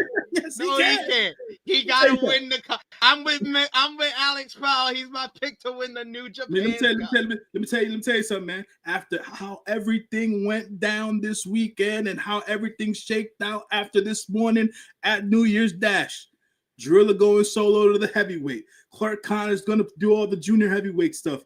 And now you got the face of New Japan Pro Wrestling, Gabe Kidd, going after the Global Heavyweight Championship. I don't see it. I don't see Finlay staying, brother. I see the man going to go get, first of all, like Tyreek Hill, he's going to go get his money. He's going to go get his money. So he's going to go get his money. He's going to get his money at the end of the day. And you know, look, man, do I feel like David can show out and be good in the main event scene? Yeah, I believe that. Is he going to? I'm honestly, bro, like I'm still iffy on that. I feel like he has a future here in the States. So it's like I don't know. I don't necessarily know if he's gonna stay in New Japan. That's been my thing for months now, son. That's been my thing for months. I don't know if he's staying or not. I just don't know. I don't know. We got Power Drive finishers that Finlay will go to NXT and have a Romeo and Juliet type rivalry involving one of the ladies and feud with Regal's son, Charlie Dempsey. Why y'all doing this to me? Why y'all doing this to me? Don't do that to him. No, man. We got a couple of super. You know what they're gonna do? You know what they're gonna do to him? Just so they could sun him and clown his father. They'll put him with the boys. They will put him with Scottish Trio. Who? Oh, Gallus? Gallus. The boring ass Gallus. Oh my god. Gallus. We got a super chat donation, like you said, from Call Me Mr. Bonda. He says, "Big Suge, man. Gene Blaster. I need Walker to start testing out his range. Like we need some Kevin Kelly style Destino calls for the Gene Blaster. He'll find it. But I want to finish my David Finlay point. Like I said, respect to him for everything he did this weekend. I've always said he was an incredible in-ring performer, but the way that to everyone's points online and what SP3's been saying, like the character work in the ring made all the sense in the world, and did this match the service that it should have had. The character work outside the ring, bruh, I don't know what to tell you, man. I still can't believe you. You need more people, man. That's all it's about. Hating ass nigga out here in these streets. Out in these streets, man. That's what I'm hating ass nigga. Nah, what I really think is gonna happen though, after this morning, I think Tsuji beats Gabe, and then 7 years to the day that Cody Rhodes turned on Kenny Omega and tried to kick him out the Bullet Club, I think David Finlay has the Bullet Club War Dogs excommunicate Gabe Kidd. You got to facilitate the babyface turn. Right. You got to facilitate it. Right. It makes the most sense. But can you? What's the Bullet Club doing right now? As a faction, are they holding the company down like they used to?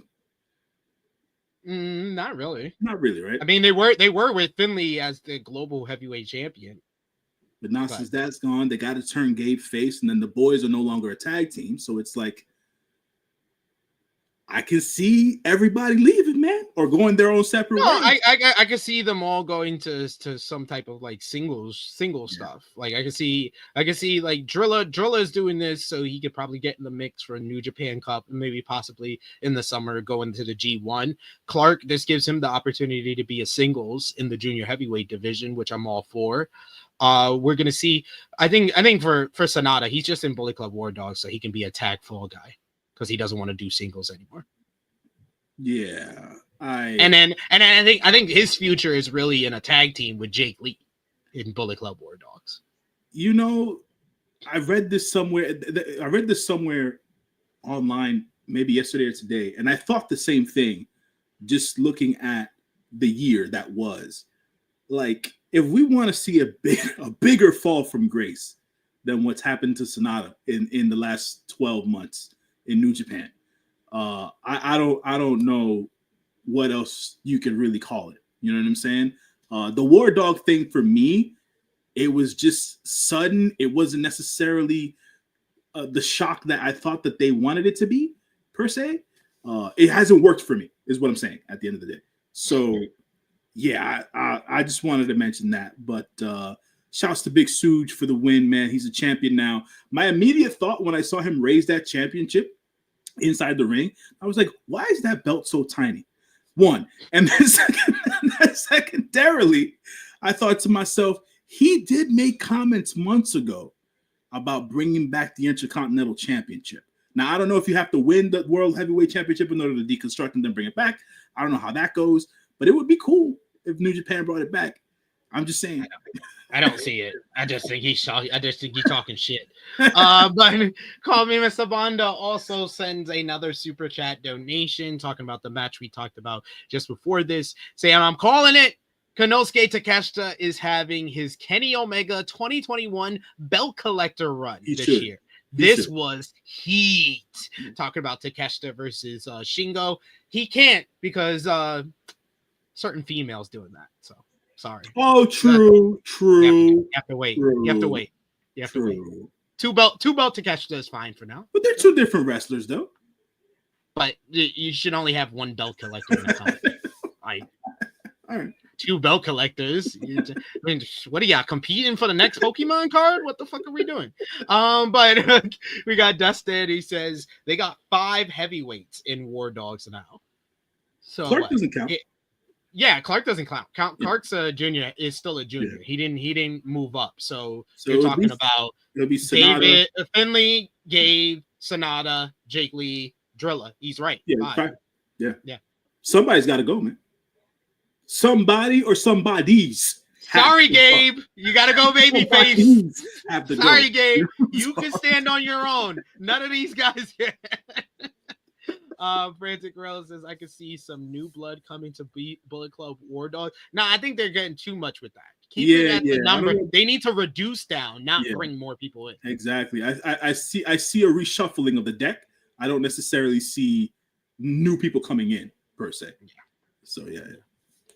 Me either. I like the global title, especially after Finley's the greatest global I don't. Oh, champion. the championship in its lore is fine. I just don't like the design of the belt, really, or whatever. I feel like it's small, so it's like, all right, man. Because New Japan's always been known for big gold, so it's like, all right, give me something. But whatever. And if you had finished the show right then and there, you would Would've been say a great Wrestle show. Would have been a great show. one of the best shows of the year, one of the best shows I've seen in a while. Unfortunately, there was 2 more matches. Tetsuya Naito going 1-on-1 with Hiromu Takahashi, the Battle of Los Ingobernables de Japón. 5 years in the making. Takahashi's face told the story all too well in the early going. This match means more than him than friendship. It means graduating out of the junior heavyweight division. He comes out in looking like a Funko Pop in a big entrance gear. Once again, Hiromu wins entrance gear of the night at Wrestle Kingdom. Tetsuya Naito did the long entrance as well. Great response for him. This was a very slow-paced matchup. Naito preparing for anything and everything Takahashi could think of. It won't be easy, though. A time bomb to the outside finally granted Hiromu an opening, planting a dynamite plunger to his stablemate. Naito began a comeback, but he failed a second Destino, returning the momentum to Takahashi, courtesy of a time bomb, softening the neck of Takahashi with his patented elbows. Naito's efforts were countered into a Destino by Hiromu. He followed it up with a time bomb too to get a near fall. The crowd responded well to that. That was probably the best part of this matchup. Naito weakened Takahashi with holds, and then he hit a couple of Destinos, and then eventually he landed one big final Destino. 1, 2, 3.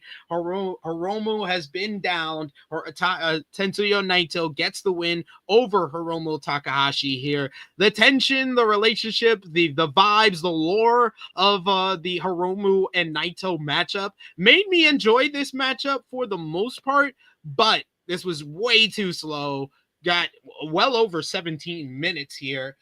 This is not the place for Naito anymore, but this was nice as one final big time Tokyo Dome matchup for a living legend in Naito. And the post match was worth it. Post match made the match worth it because it was a special moment with the two friends and stablemates having the emotional moment together, doing the LIJ fist bump and walking out together. So I appreciate it for that. The match itself, though, 2.5 stars.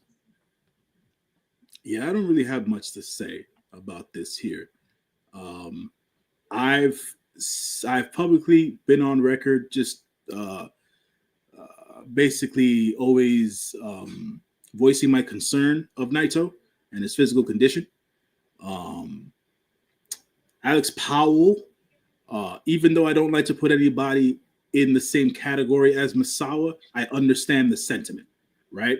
Naito is Misawa 0708. I understand the sentiment. You're not reaching with that necessarily.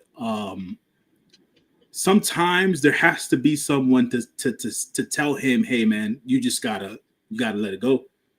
You gotta let it go, bro. For your own good and your own health, you gotta let it go. I understand the arguments that have been going on online. It was, if you take Naito off the card, they won't draw as many people. He's still the most popular guy on the roster, and da da da da da. And it's like, I'm sorry, dude. Like, I'm not gonna have somebody sacrifice their health for the sake of somebody else making money. I'm just not doing that. I'm not doing that. So I rather him live a healthy, longer life than him having to be someone who can put butts in seats at the end of the day. And for me, watching him at this point in his career, like, I could talk whatever shit I talk about Tana, but like, Tana's older by a couple of years, and we know that his knees are also shot at the end of the day. So we're seeing two guys going through the same thing at the same time, and it's like, nah, we shouldn't have to witness this or whatever. And Tana got the freaking light bulb went off last run. I feel like, I don't like to tell anyone to retire, whatever the case is. Like I said last year, I'll say it again. He has to slow it down. He has to. They just I can't convince myself that Naito matches are of any high quality anymore when they're this slow, and I don't get the feelings that I used to when I used to watch him wrestle just 2 years ago at this point. So Yeah. it Just last year in the Sonata match, I had more yeah, emotion. exactly. Yeah, absolutely. So in Japan, there's not the culture is different. When it comes to the older wrestlers, guys just continue to wrestle into their 60s and 70s and stuff like that if they feel they can. But we are. I think we're like 2 to 3 years away from Naito being Tenzan. Yeah, I hate to say it. He's gonna be Tenzan with aura. He'll still probably have the aura and the charisma, but like, yeah, he's gonna be moving like Tenzan. Yeah, I wouldn't want to see that, to be honest. And I feel you. A lot of the time, I say it when Tenzan comes on TV. It's like, I'm not watching this. I'm just not. I say the same thing about Vampiro, and for folks who don't know, I'm a huge Vampiro fan. I can't watch him anymore. Like, it's just sad to see what goes on with some of these older wrestlers who just don't know when to either slow it down or hang it up, man. So at this point, we'll see. But I hope that he slows it down, starts to take better care of his body and his health and things of that nature, and we don't have to see him in the mainline picture of New Japan. Start working the tag division, man. That's all I think that's the plan. I think that's the way that they were going about it when they went this morning on Dash. At least that's what I got from them. They challenged the Young Bucks for the IWGP. That's what I got from the social clips. So yeah, they'll be doing that. So we'll see. And then finally, we had the main event of the show after Naito and Hiromu. I was really trying to hold on to the good moments of that. Like, I was like, oh, that wasn't that bad. It was actually some good moments there. But the match overall just didn't deliver because Naito's not up to it. But I'm sure this match will. Zack Sabre Jr. defending the IWGP World Heavyweight Championship against Shota Umino. Shota Umino comes out on a bike of some sorts. Yes. He gets initially reaction for the bike with some cheers, but then you start hearing very noticeable boos for the challenger here. Zack Sabre Jr. comes out to a new theme song, not the traditional TMDK theme song. It's like, Young Bucks, grow old. Young Bucks. I prefer the original one, I'll be honest. But Umino's back grew to be a very important factor in this matchup. While Sabre had all his submission and technical work, Umino barely clawed his way out of this hole that he put himself in this matchup here. The first 10 to 15 minutes of this match thought was very entertaining. They came out here, it felt like they had some frenetic type of pace, some high pace reversals and counterworks for a bit. The match slowed down after Umino hits a big DDT onto the apron, planting ZSJ into the apron. Umino took advantage of that and started catching his breath a bit, save for the ankle. His ankle has been weakened throughout his landing, propelling the champion onto the guardrail. You start hearing Umino start getting booed very loudly throughout this one. He delivers another DDT where he really looked like he was giving Zack CTE with these fucking DDTs on the floor and how hard he was hitting the mat. Throughout any swing in momentum, his you could see his kind of Umino's eyes glare in reproach as his babyface heroics were kind of just melting before our eyes as the crowd loudly booed him at various times. And then you could try to kind of see him trying to work more of a slower pace to kind of feed into the boos, but it just totally just threw off the trajectory of this matchup that I thought it really started well the first 10-12 minutes of this matchup. Umino had a monogrel of control, but still Sabre was able to implore some of his technical wrestling expertise, saying that telling Umino that he's in the main event and he should act like it. wrenching back on Umino's arms. Sabre Jr. nearly put the challenger to sleep. A rageful Shota rampaged through the champion. He fell to a big lariat from Zack. Both men frenzy, urgently exchanging stiff strikes until ZSJ landed the Zack driver for a 2 count. Umino planted the champion with a big Death Rider. He only got a 2 count. We get an extended leg lock on Umino going after the injured ankle. It brought Shooter beyond his threshold of pain, but he was able to desperately crawl to the ropes. We get some horrible looking elbow strikes by Shota in this one. And I feel like that's when the crowd was the crowd was just booing him for that. He is fueled by divisive laughs from the crowd as he throws forearms. Even when he's like doing the exhausted forearms, they laugh at that. But when he's throwing actual forearms, they're booing him for it. Slipping on his way up the top turnbuckle because of the hurt ankle, Umino was stopped by Zack. Last-ditch effort by Umino as he hits the Death Rider from the top rope, leaving Zack prone. Viciously, Umino starts kicking and stomping at the champion's helpless body. He's got vitriol and no remorse, showing more of kind of a heel edge to himself. At last, Umino's ankle caught up with him as ZSJ took advantage. He deployed the Zack driver, a Suzuki Got style power driver, and then the leg trap Sabre driver. 1, 2, 3. Zack Sabre Jr. picks up the victory in over 43 minutes of this matchup. I realized how long this matchup was, like 30 minutes in. Then when we got 10 more minutes and we get the 40 minutes call, I was like, I literally yelled at my TV to the point my missus came out and was like, why are you yelling so early in the morning? I was like, I don't know what the fuck I just saw. What the fuck was that? Why are you giving them 20 more minutes than these motherfuckers need? What the hell was this? You cannot, not everybody can work the Okada epic style Tokyo Dome main event. Not everybody is Kenny Omega. Not everybody is Tetsuya Naito in 2016. Not everybody is Hiroshi Tanahashi in the 2010s. And speaking of which, Hiroshi Tanahashi did not look pleased after this goddamn matchup. When the camera turned over to him, he was biting his lip, trying to take back his anger look or look of just overwhelming disappointment at what we just saw. But honestly, I can't even put this on Shota Umino 100%. He takes some of the blame because he did not perform up to snuff for a Tokyo Dome main event, but they put him in a no-win situation.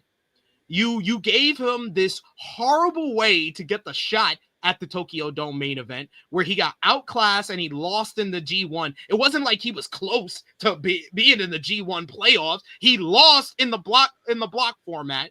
You had him do that. You had him lose a whole bunch of matches. Then he is just going off of the ZSJ win in the G1. He did pick up a win against Sonata at Power Struggle, but other than that, y'all really haven't done a great job to push him. Y'all just started pushing him like 3 months ago. With Zack, y'all just started pushing him this past summer. So you literally have 2 guys that you don't know for sure are going to be over with the whole New Japan audience at a Tokyo Dome main event, and you gave them 45 fucking minutes? Who the fuck do you think you are? Like, what the fuck were you thinking? Holy shit. This, in a vacuum, this is a good match. But as a Tokyo Dome main event, it comes disappointingly below what we expected, below expectations. I'm going to give the match 3 1/4, but like, it's the worst Tokyo Dome main event of the past decade, unfortunately, because I like both guys, but like, this match probably was a nail in the coffin of Shota Umino being the number 1 guy or an ace for New Japan Pro Wrestling.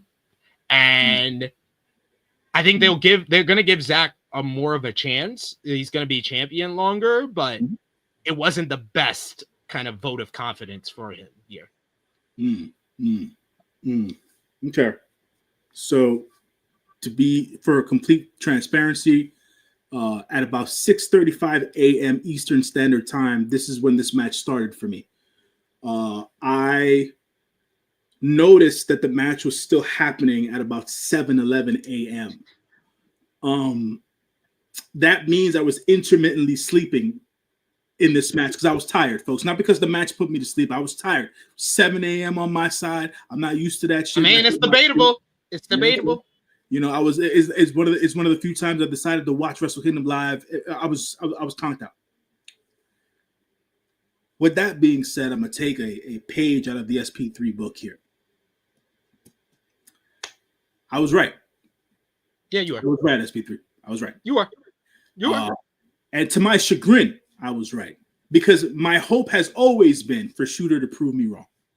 That's always been my hope, for him to prove me wrong. We've seen him have big, stellar matches. But the Tokyo Dome main event was too big for him. He wasn't ready, bro. He wasn't ready. And but like I can't even say he takes most of the blame. Most of the blame no, goes look, to everybody whoever laid this out. Yeah. Whoever laid this out. Yeah. Whoever gave them Everybody whoever said, let's do a 43-minute match, that's the person who deserves most of the blame. Everyone involved shit the bed here. Let's be real. They shit the bed here, everybody involved. But at the end of the day, the point you made earlier, his road to getting here, how did we get here with how his 2024 went? This is very much like the New Japan answer to Jey Uso versus Jimmy Uso. Ooh. Where the company with WWE with Jey versus Jimmy, they did everything fucking wrong before the bell even rings.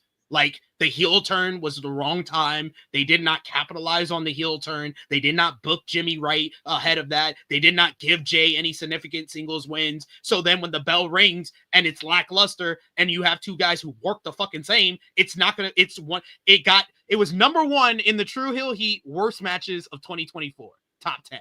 And I don't know if this is going to have that type of effect here, but literally the company did everything wrong before the bell even rings with this match. Yeah. And I'm hoping for a better future for Shota somehow, some way. I hope he rebounds from this. That's me being completely honest. I really do hope. I have a liking for the kid. I think he has talent. I hope he can rebound from this some way, somehow. Zack will rebound because Zack knows how to have tremendous matches. I don't worry too much about Zack. As a matter of fact, Zack rebounded the night after, even though he had to go after the match he went after. Yes. You know what I'm saying? Yes. So, but like it's still an issue though, because I was like, yo, I get it. We're gonna talk about the freaking the Wrestle Dynasty, because I was like, that's a 10 out of 10 show if you switch the semi-main event and the main event. Absolutely. But tradition dictates the champion goes on last at the end of the day. I get everybody's point with that. But yet again, Zack knows how to have great matches. I don't worry too much about Zack. I wish I wasn't right about Shota, man. I honestly don't. But we're here. We're here now. And we'll see as to where Shota goes from here. Zack is going to have other defenses, obviously. He'll have his match with Goto. He has his match with Echicero at Battle in the Valley.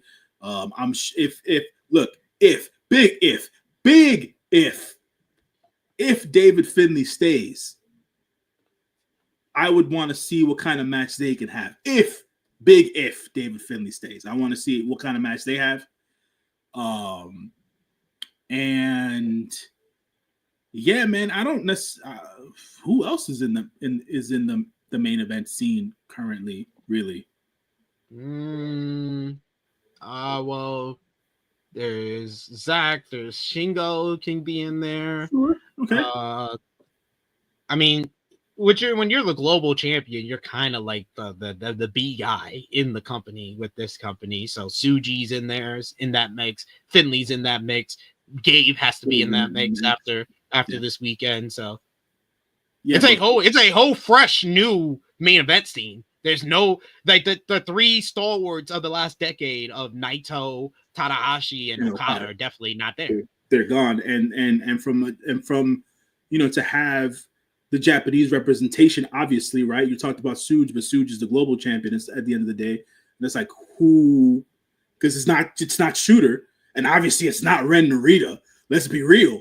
So it's like, who out of their mainland talent is going to rise to the occasion? Yeah, it's up to Shooter, and it's up to the company to just be like, yo, just throw Uyawa into the deep waters. Because he's probably your best chance because Uemura is still hurt. I would say Uemura would be the guy to throw into the deep water, but he's hurt. Yeah, I don't know when he's coming back either. Honestly, I said after this weekend, after this match, Suji, you're still hired, but you two, you're fired. Uemura, Uyawa, y'all replacing Shooter and Ren in the Three Musketeers. That's what I would do if I'm New Japan. They would have to, but then, it's like they did the whole Oiwa joining the TMDK for nothing bit, right? So it's like it would have to be Yuya just to take up for the just four guys tandem, who's really just two right now. Just a tag team. Just a tag team. So yeah, man, it's tough. And I know, we can call it whatever you want to call it, but New Japan, they stand for their people. And at the end of the day, when it comes to the Japanese wrestlers that are in the company right now around the main event scene, they're not the strongest, right? And they're not going to put Sonata back in that scene. So it's like, they're obviously Okada's not here anymore, So I mean, look, Takeshita signed a 1-year deal. Do they push Takeshita into that role just for the sake of saving New Japan? I don't know. Because he would fit. So yeah. So yeah. And that's another reason why you have to elevate guys like a Jeff Cobb. Yeah, but yet again, and see what you got with Great O'Khan, because Great O'Khan's more popular than he was a couple of months ago. And I know he did not do well in the Naito match, but he's still over despite that match. Yeah. We'll see, man. We'll see. But they're not gonna. This is gonna sound negative, but it is what it is. They're not gonna want to have a non-Japanese wrestler be their champion the entire year. That's just not the way they do business. Yeah, no. So I don't know. I think they need one more year of a Gaijin champion. You do Zack to Finley, and then you have Finley drop it to whoever's the new guy. If you want to run back Finley and Tsuji in the main event of next year's Tokyo Dome and crown Tsuji the IWGP World Heavyweight Champion. Yeah, man. Or if you want to do completely different, you do a full year of Gaijin champion, and you have Finley drop the title to Gabe Kidd at next year's Tokyo Dome. You did your first ever all Gaijin Tokyo Dome main event on Sunday, so it's not out the realm of possibility anymore. Look, man, it's not, but I just don't see it happening. Just from a traditional standpoint, I don't see it happening. And like I said, I don't have any inside information. I don't know David Finley or anything like that. I don't see him coming back to New Japan. I just don't. Go get the bag, brother. just do it. Go get the bag. And for all intents and purposes, like you said, Yuya, Oiwa. I know they can't necessarily leech Kaito Kiyomiya away from Noah, but if they could do that, do that. Just go for it, man. Just go for it at this point. And Takeshita, man, like I said, if Shooter can't revitalize himself and put himself in a better position through 2025, I don't know, man. He's got to rehab himself this year. At least that 2025 has got to be a rehab year for Shooter. For Shooter, it has to be. It has to be, because if it's not, then they failed him at the end of the day. Yeah. So yeah. But we shall see. We do have a super chat donation here from Call Me Mr. Bonda. Thank you so much, Mr. Bonda. He says, all right, first off, I agree. It didn't need to be 43 minutes. However, I'm not giving up on Umino's Shota yet. Solution, turn a meal, win the G1, crown at Wrestle Kingdom 20. No, I agree with the first half. You do have to turn him heel at this point. Right. Like, you have to embrace what the crowd is telling you. They want to boo him. allow them to boo him, make him a heel, he should not win the G1. You don't have that type of performance in a Tokyo Dome main event and then turn around and win the G1. He doesn't have that gravitas yet. He ain't built it. Like I said, it's got to be a rehab year for him, and then maybe if he rehabs himself well enough in 2025, then we go for it in 2026. The reason as to why I say the whole entire year, New Japan is just known for their long form storytelling avenues at this point. And if you try to turn this around for the G1 this year, it's too much too soon at the end of the day. Because yet again, we have to realize this is a Japanese-based wrestling company. They don't necessarily do everything that the US-based wrestling companies do, unless there's injury involved and stuff like that or whatever, you know? So yeah, in this case, man, yeah, rehab year for Shooter. I agree. Turn him heel. I thought that should have been done, honestly, the next night. I honestly thought it should have been done with the Claudio match, and they did not do it. So they should have. You should have done it there or at New Year's Dash, and they didn't. So they didn't do it, so. We're gonna see. Very quickly, let's give our thumbs up, thumbs down, thumbs in the middle. Match of the night, MVP and LVP for Wrestle Kingdom 19. In the chat, y'all do it as well. Keep sending those super chat donations as we're going to segue into Wrestle Dynasty. But for me, NJ News for NJPW Wrestle Kingdom 19 in 3, 2, 1. Thumbs up across the board, despite my feelings on the last two matches. The show peaked after the global championship matchup, but at that point, I was probably leaning towards a 9 out of 10 show. But the last two matches happened, so it settled at 7 out of 10. Same. I had it at a 7 because the peak fizzled, bro. It really did, and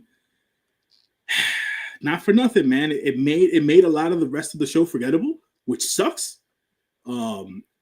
And yeah, it didn't feel as grand as it usually does. So big shout outs to everybody else who did have great matches and presentation outside of everything else when it came to the entrances was good for mostly everybody. The new Young Punk song actually grew on me after the second night. So I'm not too down. I will say it wasn't as bad as the first night where I was just like, oh my God, this is too much. This is too jarring for me. We do have Romeo in the chat. He says, I'm a casual NJPW fan, but before the bell, there wasn't much hype for this match to begin with. Definitely not like Omega versus Kid, for example. So was it dead on arrival? Yeah, like I said, I explained it. Yeah, it was Jimmy and Jey Uso for New Japan fans, Romeo. It was DOA. Yeah. They did everything wrong before the bell even rings. And I understand. Yet again, this has always been the way New Japan does things, right? They trend their young guys usually versus veteran guys. But I feel this generation of young wrestler in New Japan would have been better off feuding amongst each other instead of feuding with the veterans per se. You know what I'm saying? On their roads too. It would have been better if they had Ren in a better light in order for them to get like maybe a blood feud between Ren and Shooter and stuff like that. Because it never hit the way it was supposed to. Their feud never hit the way it was supposed to. So I think that would have probably been a better road. But hindsight's always 20/20 at the end of the day. I don't want to harp on that too much. Rehab year for Shooter. Get Ren Narita the fuck away from House of Torture. Do something different with him altogether. I think y'all need to just cut bait on Narita. We do have one more comment from Romeo here. He says, who can you compare Shota to in the past that failed on a big stage but came back to rehab and correct their mistakes? The best examples of that in New Japan is Tetsuya Naito and to a lesser extent, honestly, if you go back, because I did, I've been watching New Japan actively for like 10 years now, but I've gone back and done my history.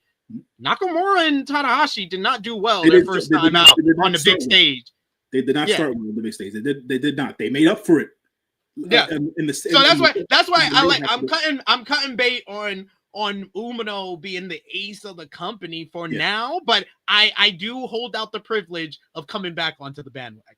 Yeah, that's why I'm saying I feel like they need to do something completely different with Ren Arena, no matter what it is at the end of the day. They need to rehab a shooter. I don't agree with Dunstan. He said Jay White had that same feel as well. I don't agree with that per se. Jay White did not do well at Wrestle Kingdom in 2018. He didn't. Didn't do well. Like, his match with Tanahashi was semi-main event and it underwhelmed. True, but I felt like that was purposely done. I don't know why I felt that way. Like, that's just trying to make it sound he did not do well with his first time. No, he did. He recovered it in record time. It took him like 6 months to get back to where he was with his reintroduction, but he did not do well on the big stage. No, he didn't. But yeah, I mean, to a lesser degree, even though he's a non-New Japan guy, but it took Ibushi time. Right, because so there's that about it as well. So there's examples. There's definitely examples in the history of New Japan there with that. So let's see where it goes in 2025, man. Not that I'm losing faith. I'll never lose faith, but like we'll see, man, because it's not strong right now.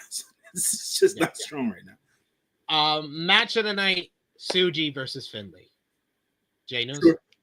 Tsuji versus Finlay. Honorable mention to the ladies: Azumi versus Mayu Iwatani. MVP for the show: Boss Dog David Finlay, and I will also give it to David Finlay and ELP for winning the TV title. Right, I'm gonna go with ELP. I said respect for David Finlay. I'm not gonna go off the fucking. You're not giving enough respect for the Boss Dog. LVP. I'm going to give it to Shota Umino.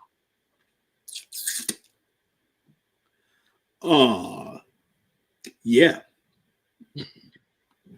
Yep.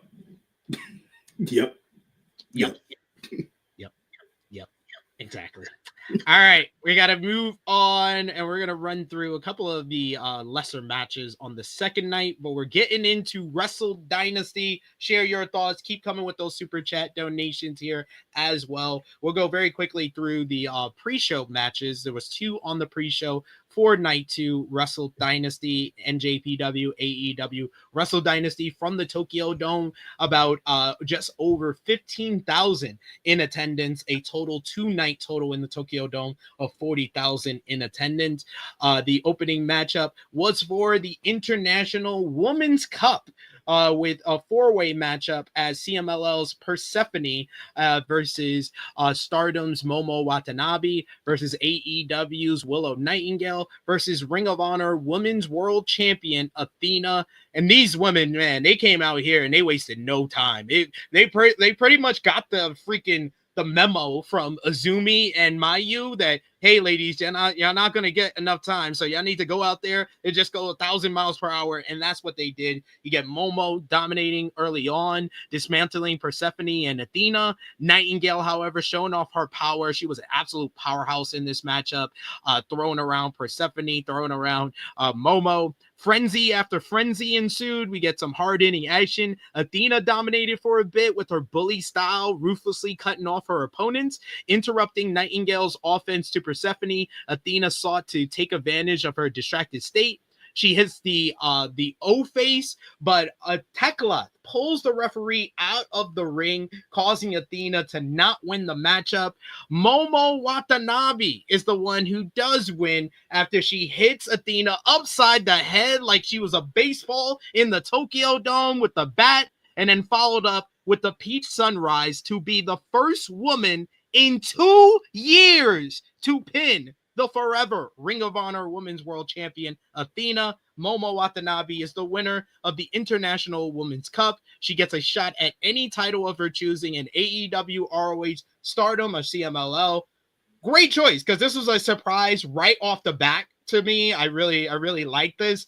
I like the fact that it set up 2 big matches for Athena potentially with Tekla. She's going to be facing her in Stardom on January 13th. So Athena is sticking around Japan for a while. And I think that Momo will eventually be her challenger for a Ring of Honor pay-per-view matchup sometime during 2020 2025, preferably probably in Vegas during Mania weekend. But Jay Niels, quickly, what did you think about the 4-way matchup? I thought it was a very good matchup. I gave it 3 3/4 stars. I missed it because I thought it was going to be on the main show. So I had to go back and watch it. I watched it before I got on here. I think the ladies did the damn thing all over the weekend. All the women's matches, the pre-show tag match from Wrestle Kingdom was well. Like I said, Azumi versus Mayu was well. This 4-way was done well. The other ladies matched on the main show did well as well. So the ladies showed out. Shout out to Persephone. Oh God. Anyways, Persephone, I did not. You were the only one I didn't know. Now I know you. By God. Anyways, the ladies showed out. I'm a big Willow Nightingale fan. For those of you people that don't know, I support Willow to the end of time. And she's always terrific to me. Athena's been one of the best women's wrestlers forever at this point. But her work on ROH has stood out the last 2 years, obviously. So, and this was her first go around in Japan, which to me is still surprising after all these years. But she definitely stood out. She does have that match coming with Tekla, which I think should go well on the 13th. I think it should go well as long as Tekla keeps her freaking head in the game. This should be a marquee moment for her to stand out because her stardom contract is expiring soon, and she might need work elsewhere. At the end of the day, she does good heel work. She's a tremendous in-ring competitor, so I want to see her continue to flourish. Momo, what can I say? What can I say about Momo Watanabe, man? I had never seen a woman swing a bat like that in my life. You know what I'm saying? So that's one. Two, I have to disagree with you, bro. Like, I know they had a match earlier in the year, but I think Momo's going to want to have another match against Mayu Iwatani for that IWGP Women's Championship. Because she was hell-bent on getting that rematch. So I think being that she won here, I think that might be the match that she goes for at the end of the day. So I'm just speculating at the end of the day. I could be completely wrong, but I think that might be the match that they look into. And more Persephone, please. More Persephone on my screen, please. That's all. That's all. We had to show respect to the women, so we spent way more time on a pre-show match than we should have. We will not be doing that on the second match. Sons of Texas defeated the House of Torture, Yoshinobu Kanemaru and Sho. Regular old school wrestling matchup. House of Torture take the heat, and then they make the comeback. The Sons of Texas. We get a Canadian Destroyer from Dustin, Final Reckoning from Dustin, Senton from Sammy. They retain. Still Ring of Honor tag team champions. Any thoughts? Good to see Dustin back in Japan after 30-something years. I remember his last Japanese match. I watched it on videotape. So, yeah, I'm that old. So, like SP3 said, classic storytelling match inside the ring here. I was wrong. I thought that they were gonna for whatever reason the House of Torture was gonna pull the win out here. They didn't. They disappointed me again. So there's that. There's that. I love it. Then you had the main card. It kicked off with the Lucha Gauntlet. 8 competitors, 4 from CMLL, 4 from New Japan Pro Wrestling. The order and the participants were: first participant was Hechicero, like we predicted here on the preview. Watch our previews. And Kosei Fujita were the opening of the matchup. And this was done under the Casino Gauntlet rules, but it felt like the intervals was even shorter than the Casino Gauntlet. Yeah, and that says a lot if y'all have watched the Casino Gauntlet. It opened with those two, like literally like a minute in. We get Soberano Jr. coming out. He breaks up their attempts. He looks good for a second before Master Wato comes out like a minute later. Not even a minute later, like 30 seconds later, Mascarada Dorada emerges, overwhelming everyone with high-flying maneuvers. I felt like he stood out the most in this one, really being able to shine when he got into the ring.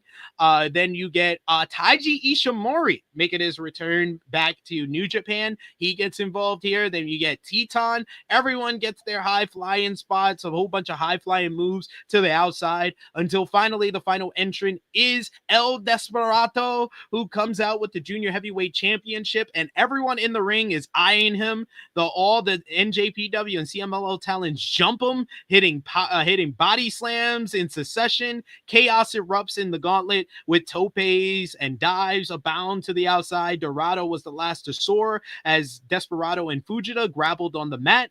Ishimori broke up their test of sports by tossing the referee onto them, sealing the deal with the Gato clutch on Desperado to get the 1-2-3. Taiji Ishimori not only wins the Lucha Gauntlet, he pins the IWGP Junior Heavyweight Champion to set up him versus Despy at Battle in the Valley this Saturday. So Ishimori with a very crucial win here. This was a lot of fun and a great way to open up the show. I gave this one 3 3.75 stars. So a fun way to kick things off. Anything you got, J News? That was a fun way to kick things off, man. Despy getting his ass beat was pretty funny. I thought that everybody in the ring was a junior except for Hechicero. So that was so he's. I love Hechicero being the only one being like, "I want your title." You're not a junior, sir. So at the end of the day, I feel like everybody but Hechicero is a future challenger for Desperado in this match. So good on there. I saw Soberano make a comment about a goal he had in his wrestling career was to, one, have a match at the Tokyo Dome, and two, compete in the best of Super Juniors. So hopefully he's able to do that this year because he's a tremendous talent as well. At the end of the day, I feel like, and it's harsh for me to say this because Mexican wrestling is such. All of wrestling is a niche, but even CMLL is a niche within a niche. Like, I feel like Soberano outgrew CMLL a couple of years ago.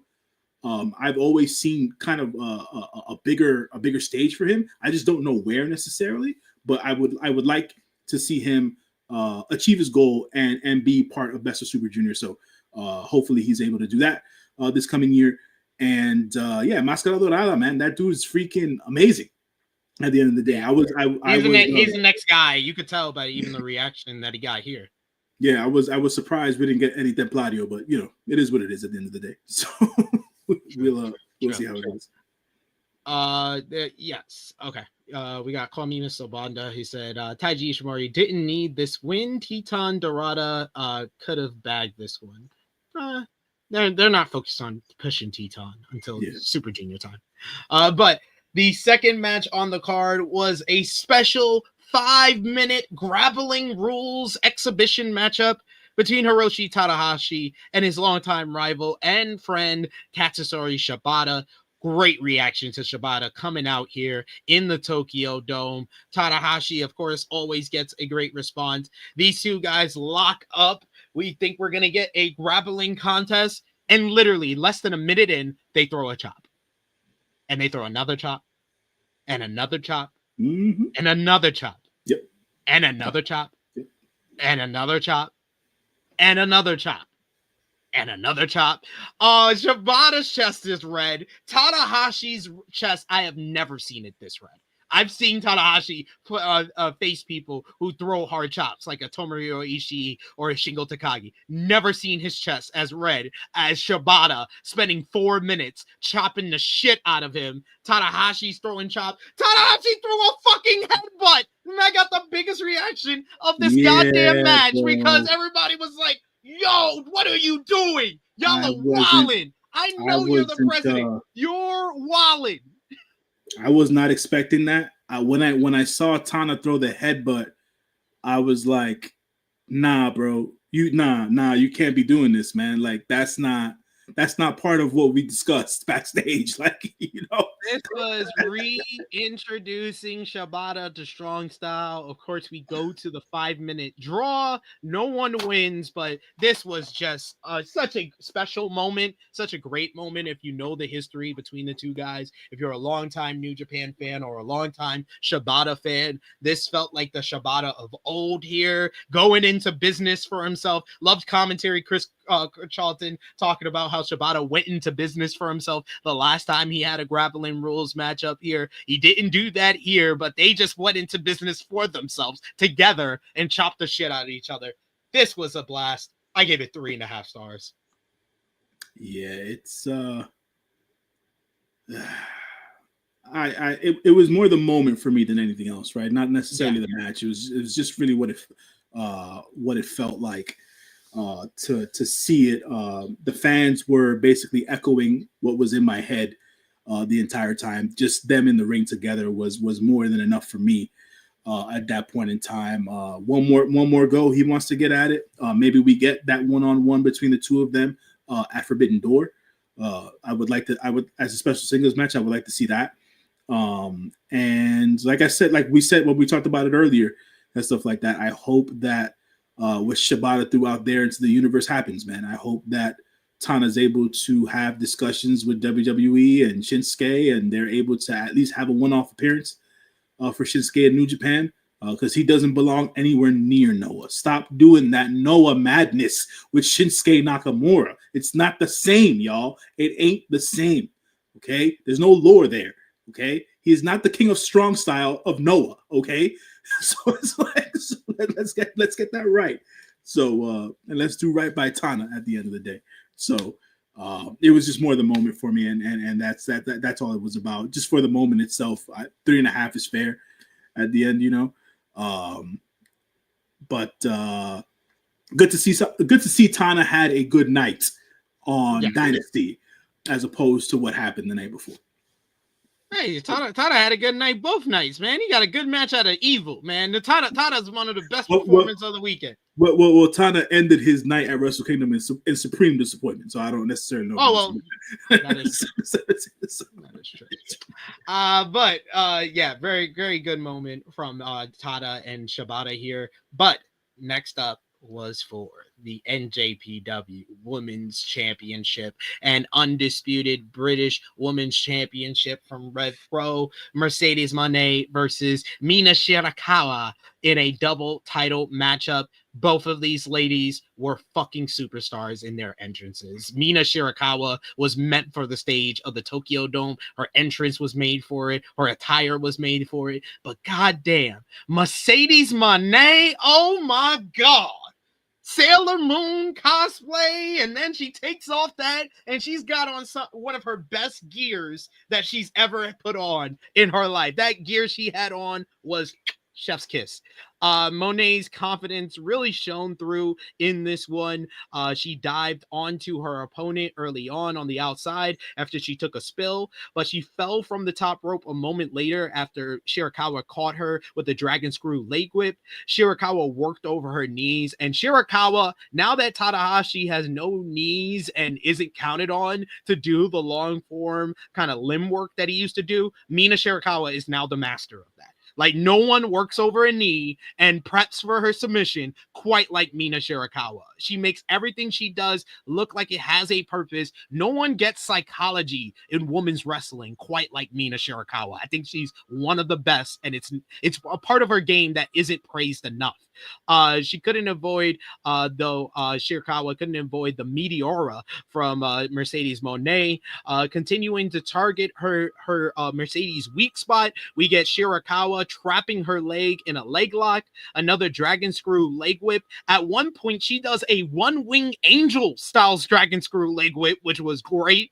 Mina was just in full control of this one. She locked on the figure four on several occasions, and I just love that. I mentioned this on our watch along. I love the way she has one submission move. She knows she can get it done, and she goes back to it every single time. That is fucking Ric Flair psychology to a T. The limb work and everything she does to prep for the figure four and to continuously going back to the figure four is Flair in the 80s and the 90s. That's how he used to work the matchup, and I love that from Mina. Mercedes was able to fight through it, get to the ropes. Monet was able to get a big statement in, but Mina was able to fight out of it. She hits the glamorous driver, but only gets a very close 2 count. Frantically, they are struggling, getting counters and going for their finishing holds, but Monet is the one to hit it after she gets one last counter, hits the moneymaker. 1, 2, 3. Mercedes Monet retains the NJPW Strong Women's Championship and becomes 4 belts Mercedes as she wins the Rev Pro Undisputed British Women's Championship. This was an excellent matchup. Over 14 minutes, making it the longest women's match in Tokyo Dome, New Japan history. Man, Mercedes Monet, this is like the badge of honor. This is like cementing her as one of the greatest female politicians in wrestling history. She made Gato give her nearly 15 minutes in the dome. Give her all the flowers. I love this match. Thought it was the best women's match of the weekend. 4.25 stars. What did you think? I thought that Mercedes Monet did what she sought out to do. She put on a hell of a match out there with Mina Shirakawa. Mina Shirakawa, to your point, SP3, her ring psychology is top notch. And that is not something a lot of Joshi wrestlers are known for. So props to her in that regard. The match was excellent. I thought, even with the match from the night before, I was like, was this a little better? Was this something that we can take and run with into the future? And as you say, Mercedes Monet is the best politician in all of pro wrestling. She needs to politic, man.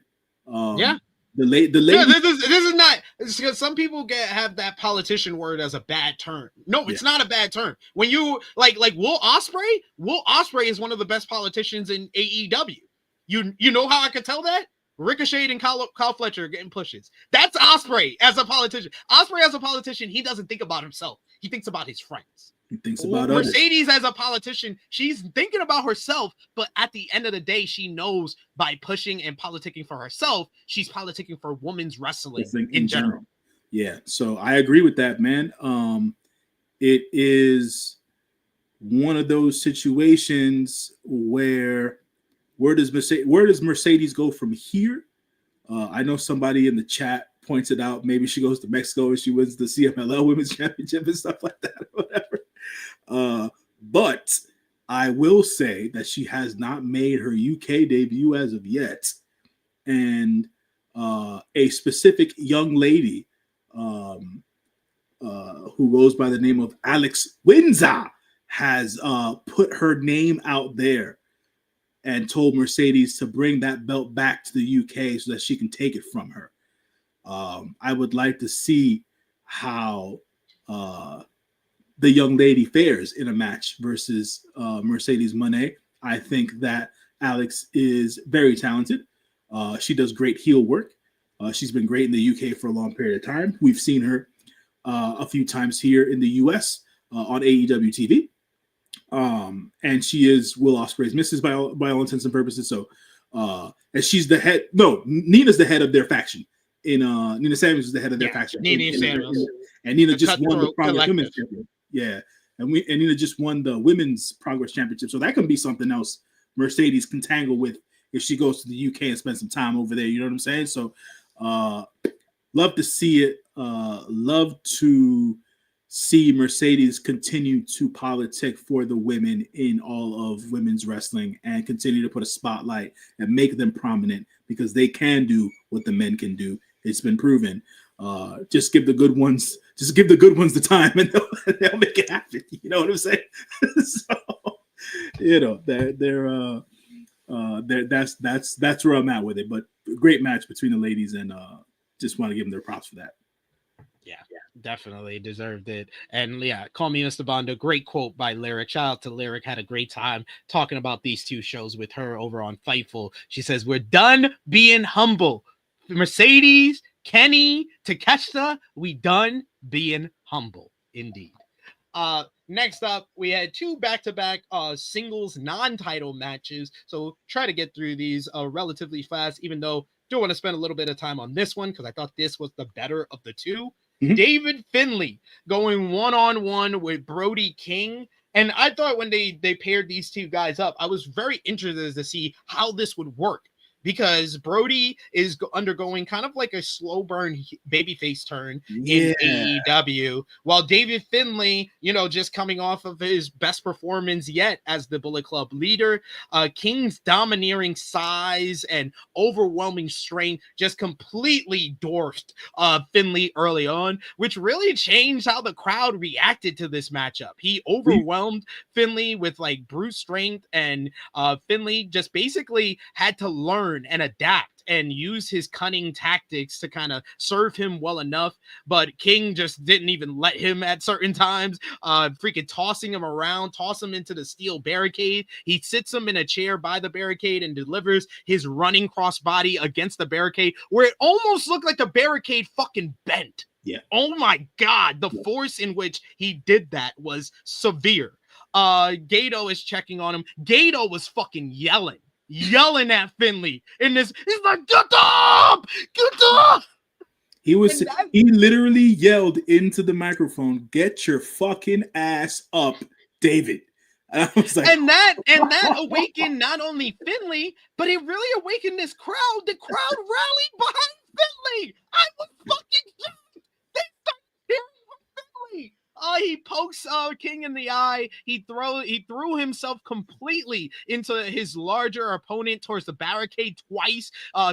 King's body colliding with the steel barricade, and yet, despite all of his renewed rage inside of him, Finlay only made a small chip in the armor of King, who just kept battering him down. All he could do was kick out of every subsequent pinfall after that. Though eventually, they built to the powerbomb spot brilliantly, where you'd have Finlay try it early. He tries all his power moves early, and it has no effect. So he has to kind of adapt. So he's throwing him into the barricade. Dude goes to the top rope, does a dive off the top rope. I was like, oh, we got Finjuice Finlay back. All right. And then finally, he's back in the ring. He hits the big power bomb. He then picks him up. He hits the overkill. 1, 2, 3. David Finlay picking up a win.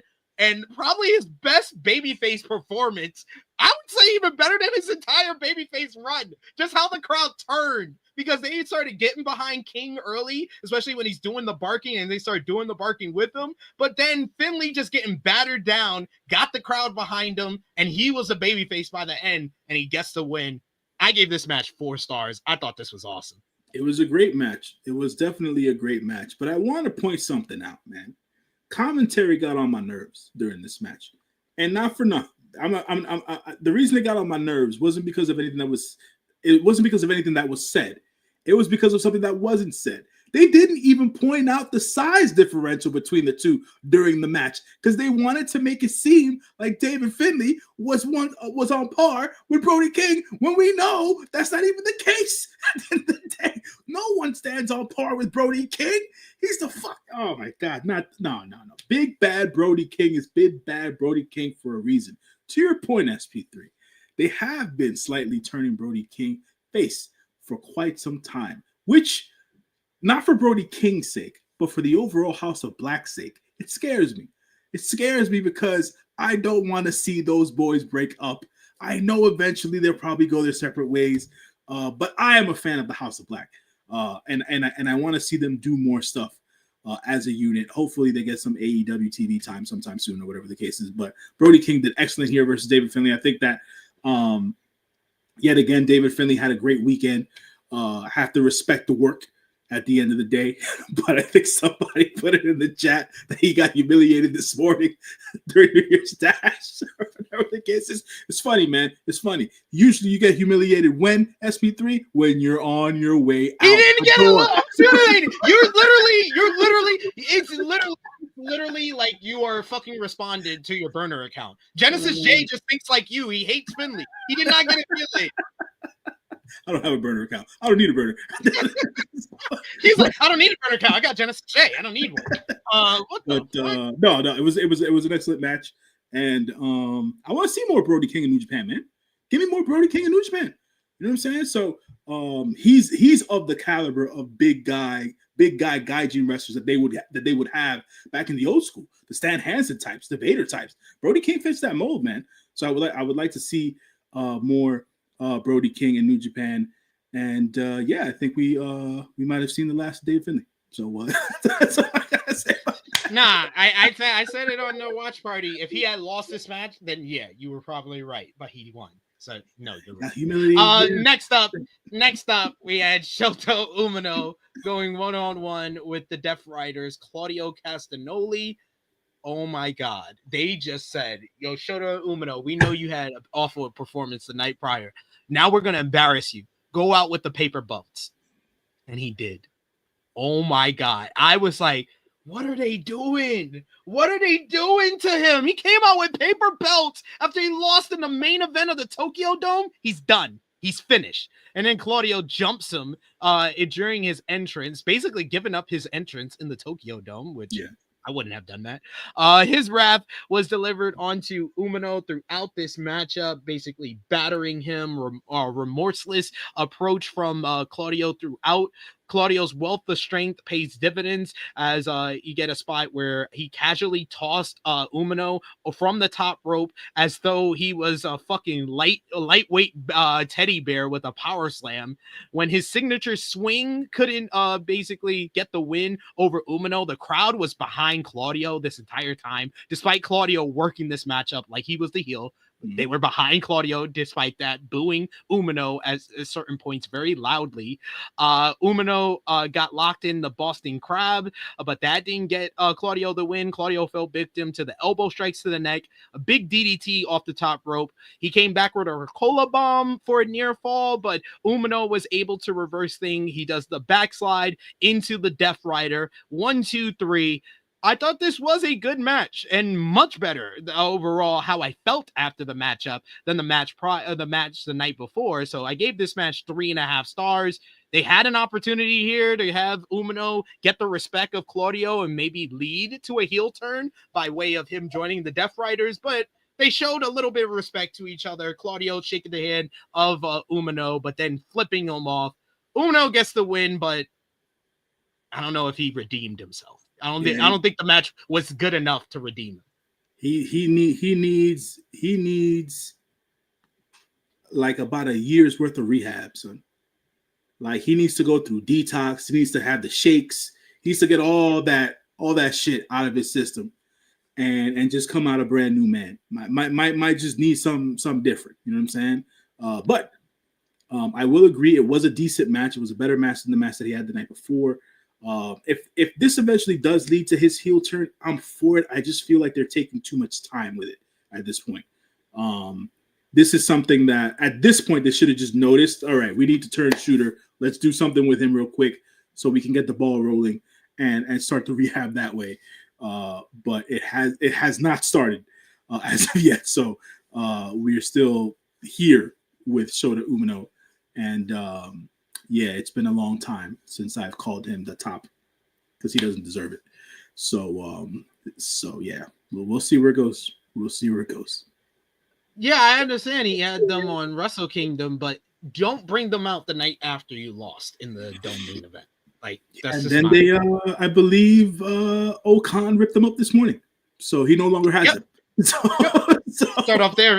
Starting up their feud. That's what happened on this morning, but.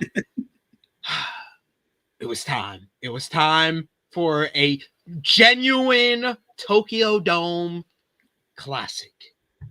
Because next up, we had Konosuke Takeshita defending the Never Openweight and Never Openweight Championship and AEW International Championship double title match. Him defending against Tomohiro Ishii, and boy, oh boy, did we get what we were looking for here. like rampaging beasts. These two men, the bell rings and they completely go after each other. They're battering each other with big forearms, with big lariats. For the most part, Takeshita, Ishii can land more hits on Takeshita, but Takeshita has more power and more follow through on his stiff strikes. He was keeping Ishii at bay despite his tenacity, and Ishii just was in his bag. This was peak Ishii. This was Tokyo Dome Ishii running back the clock to a decade when he used to deliver classics like this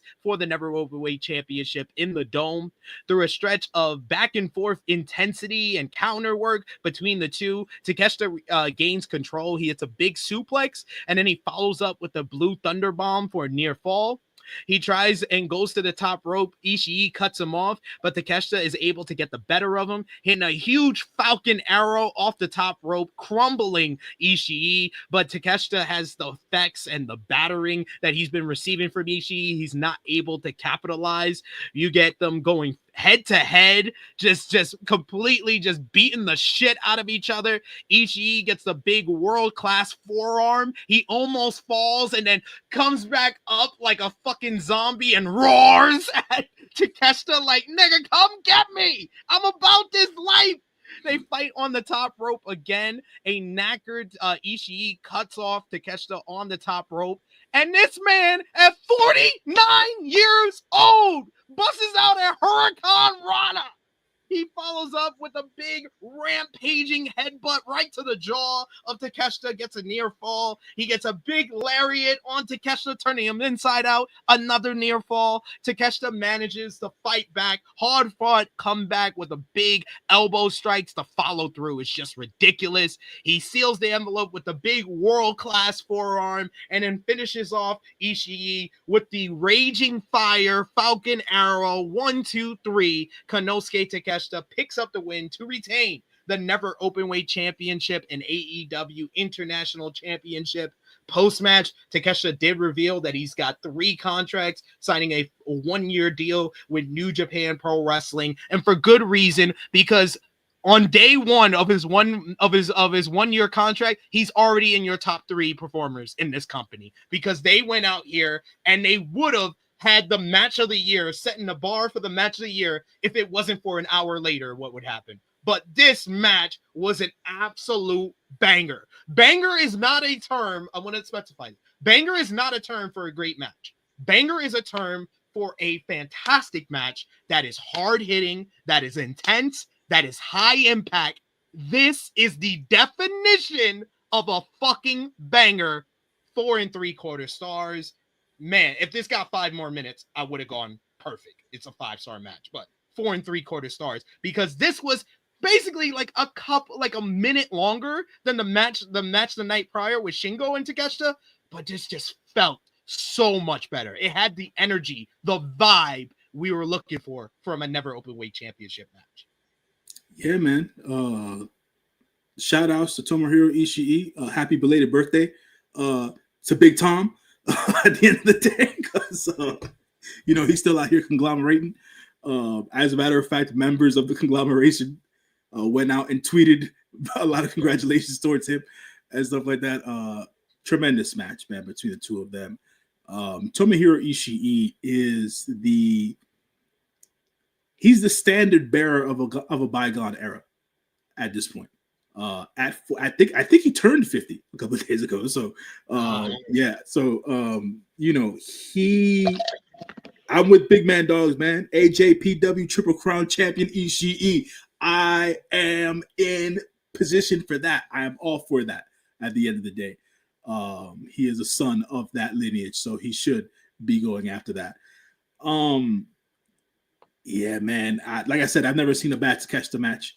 Tomohiro Ishii putting out all the stops in this match was expected, but I didn't necessarily know I was going to get on that high like I used to get on highs with his matches, and it came back. Yeah. And yeah, man, strong style, King's Road, whatever you want to call it. That's what this Never Openweight BMF shit. That's what this was. You know what I'm saying? That's what this was. And without a doubt, I want to see more of this out of Takeshita. Ishii doesn't need to have a heavy schedule. If we can get 3 or 4 of these matches in a year, I'm good with this. You know what I'm saying? I'm good with that.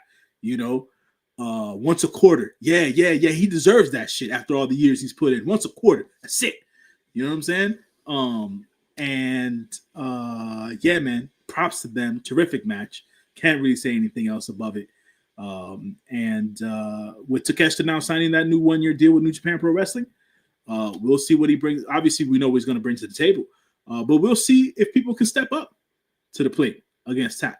So we'll see, man. We'll see. IWGP World Tag Team Championships up for grabs, where the vacant titles would be defended here for a new champion being crowned, with Great Okan and Jeff Cobb representing United Empire, Tetsuya Naito and Hiromu Takahashi representing Los Ingobernables de Japón, and the Young Bucks, Matthew and Nicholas Jackson, making their return to New Japan Pro Wrestling. Naito's got the Funko Pop blow up gear once again on this day. The Young Bucks come out to their old theme music, and oh my god, you know how I got into this matchup, J News? Matthew Jackson was the most jacked dude in this fucking match. I was blown away at that assessment. At that assessment when he takes off his fucking shirt, and I'm like, has this dude been living in the gym? Oh yeah, my man. god. He looked absolutely fantastic.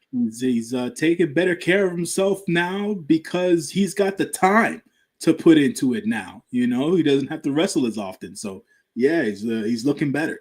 He's looking better. True story. Young Bucks walked out of the ring. They wanted to watch United Empire and LIJ battle it out, but the Jackson brothers then proceeded to venture towards their vintage teamwork while loudly bantering. The Young Bucks made this match fucking hilarious. Every calling of the spot had me dying. Like, look, good kick and Hurricane Rana. Like Nick Jackson was fucking having the best time ever, yelling every spot like he was John Cena.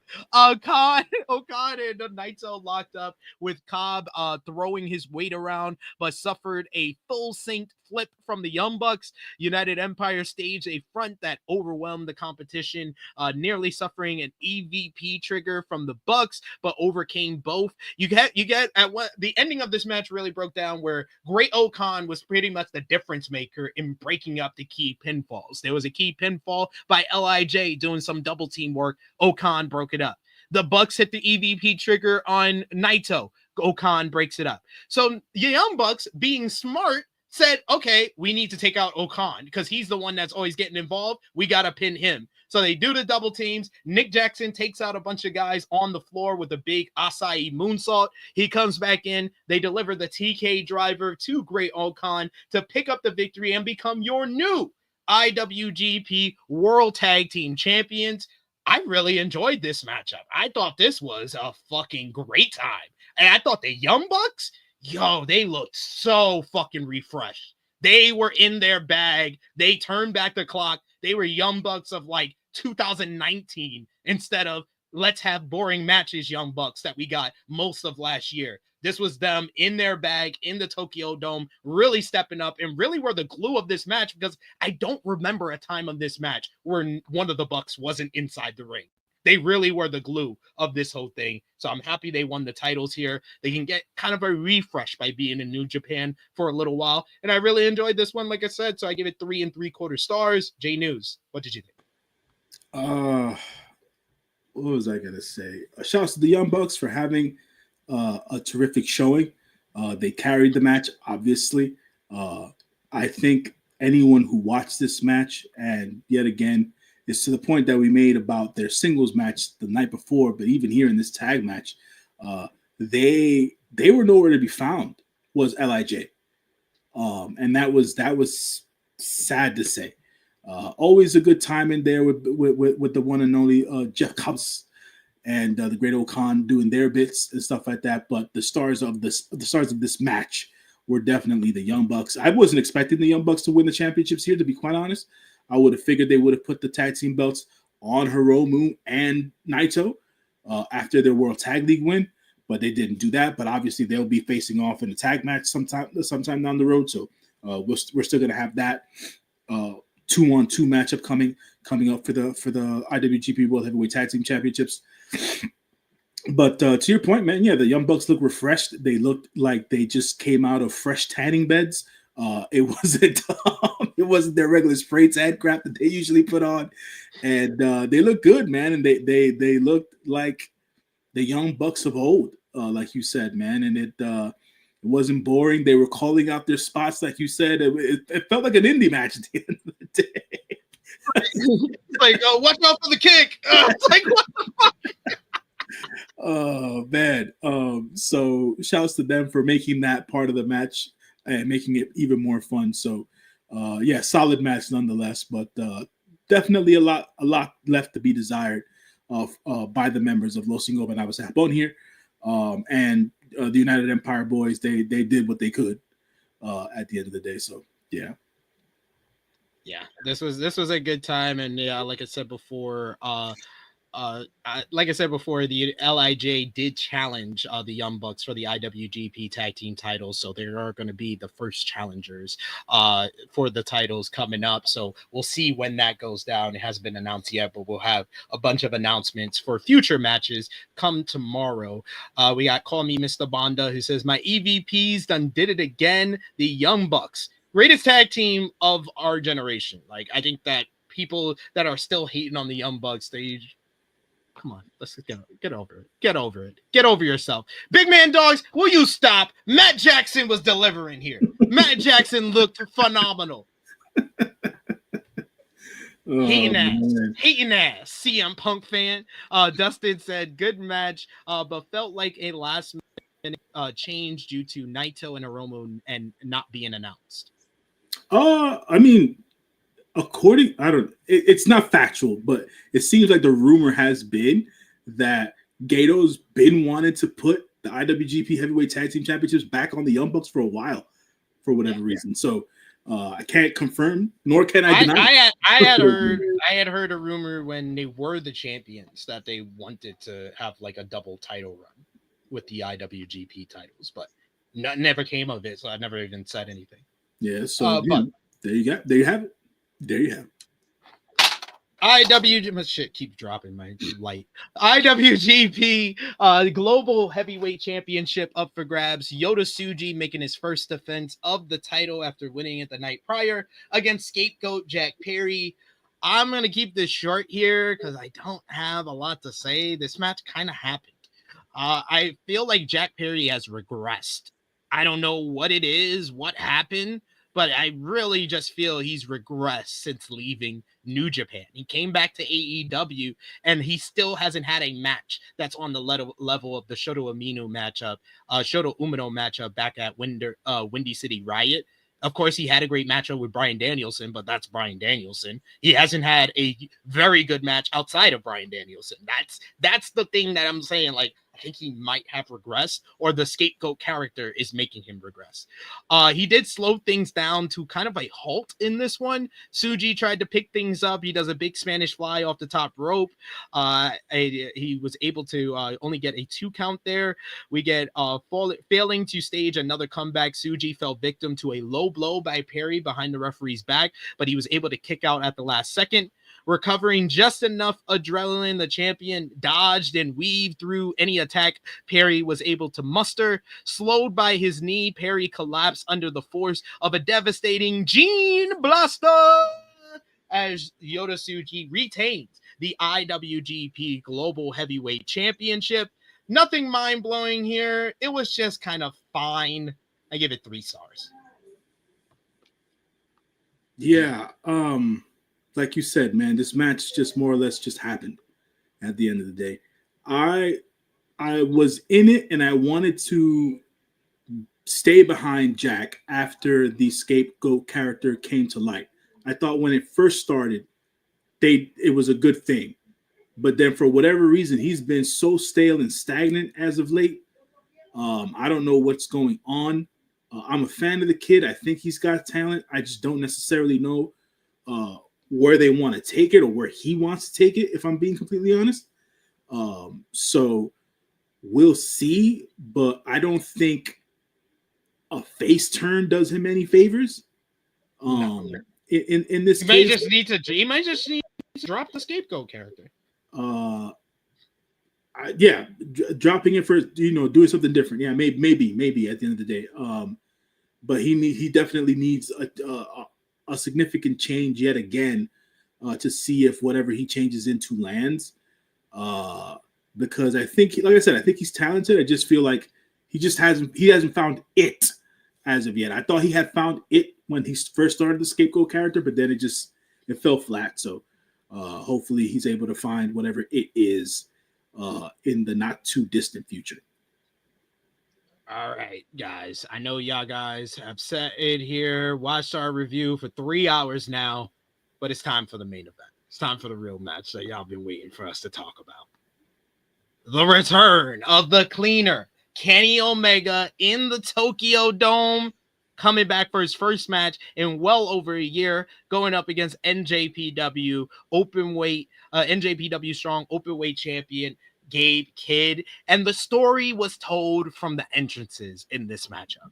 First, you have Gabe Kidd come out, the crowd just kind of like kind of this getting behind him, even from the entrances. They got big response to the big kind of Japanese lettering on his entrance video. Then he came out to a good pop. Then he got the reaction from the Japanese crowd as he takes off his track pants and reveals that his trunks have on one side the Bullet Club War Dogs logo, on the other side the New Japan logo, and commentary talking up how Gabe feels that he is representing New Japan, how Kenny Omega abandoned New Japan Pro Wrestling, and he's fighting for every single person. He's fighting for that lion mark on his trunks.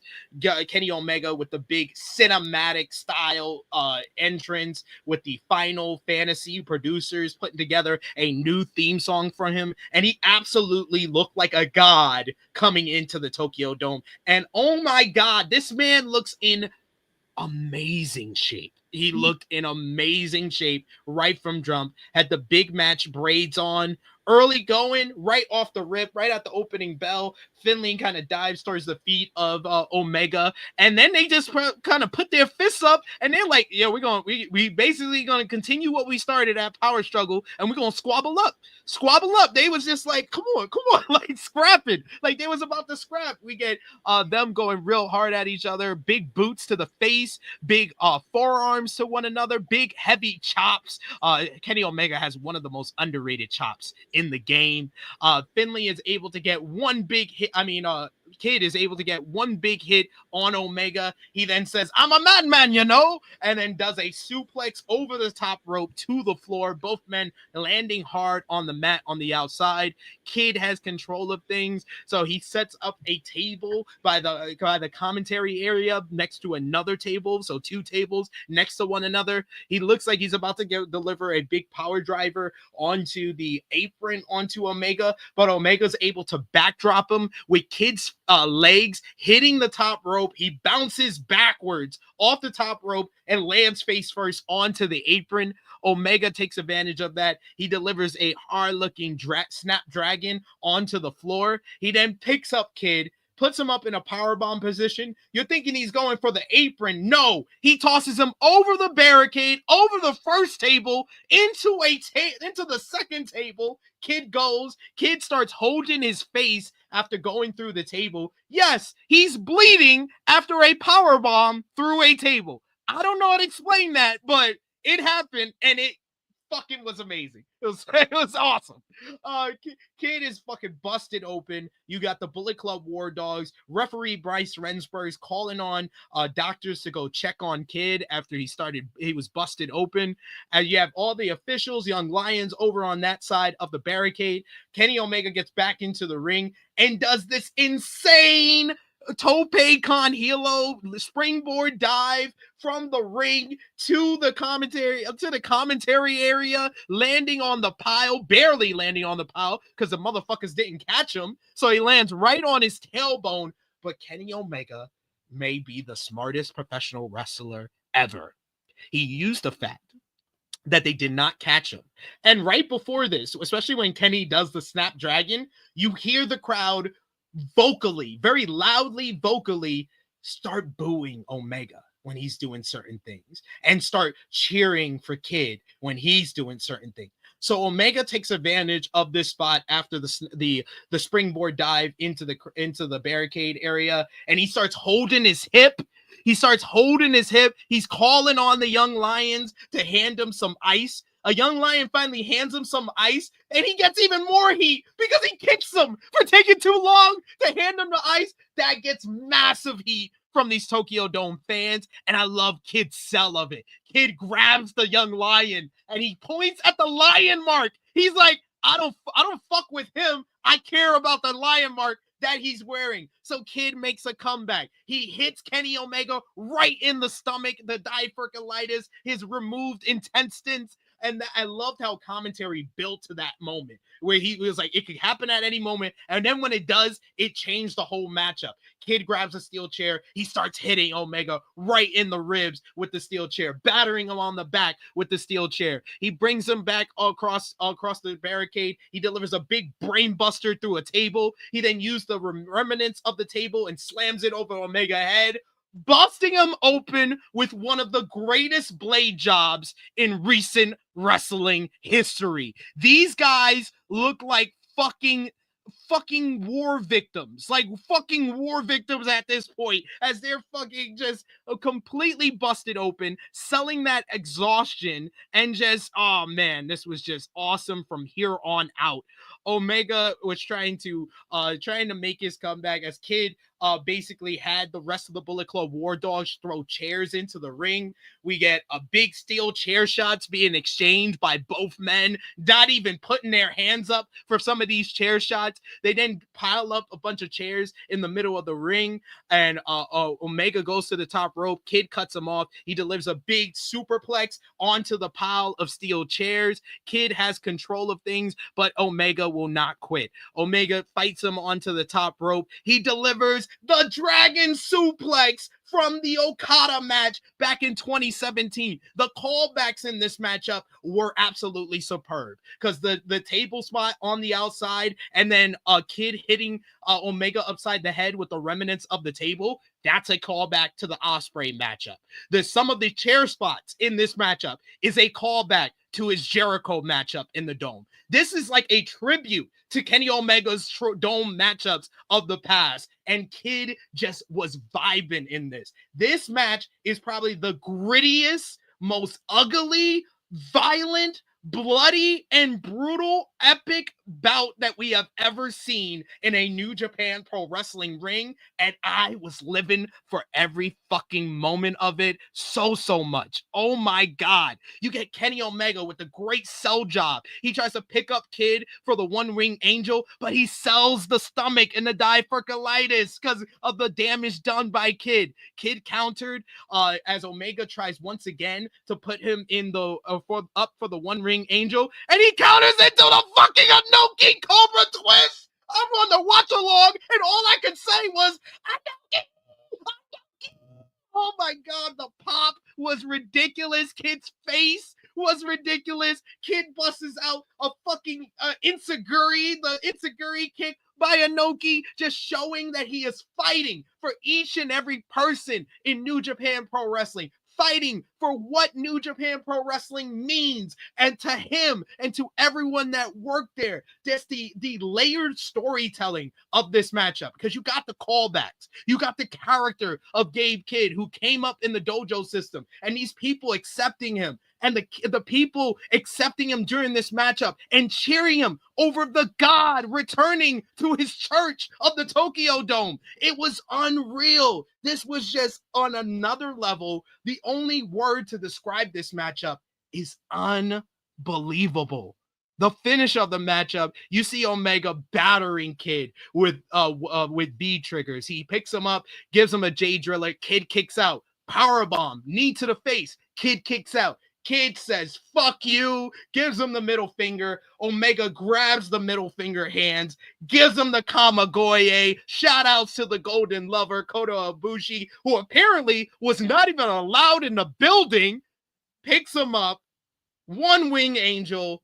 1, 2, 3. Kenny Omega, after 30 minutes of the most visceral, emotionally filled dramatic, epic encounters in Tokyo Dome history, Kenny Omega defeats Gabe Kidd in an absolute star maker. Gabe Kidd is a certified made man coming out of the Tokyo Dome. No one elevated themselves more than Gabe Kidd. This was New Japan Pro Wrestling's answer to Stone Cold Steve Austin versus Bret the Hitman Hart at WrestleMania 13.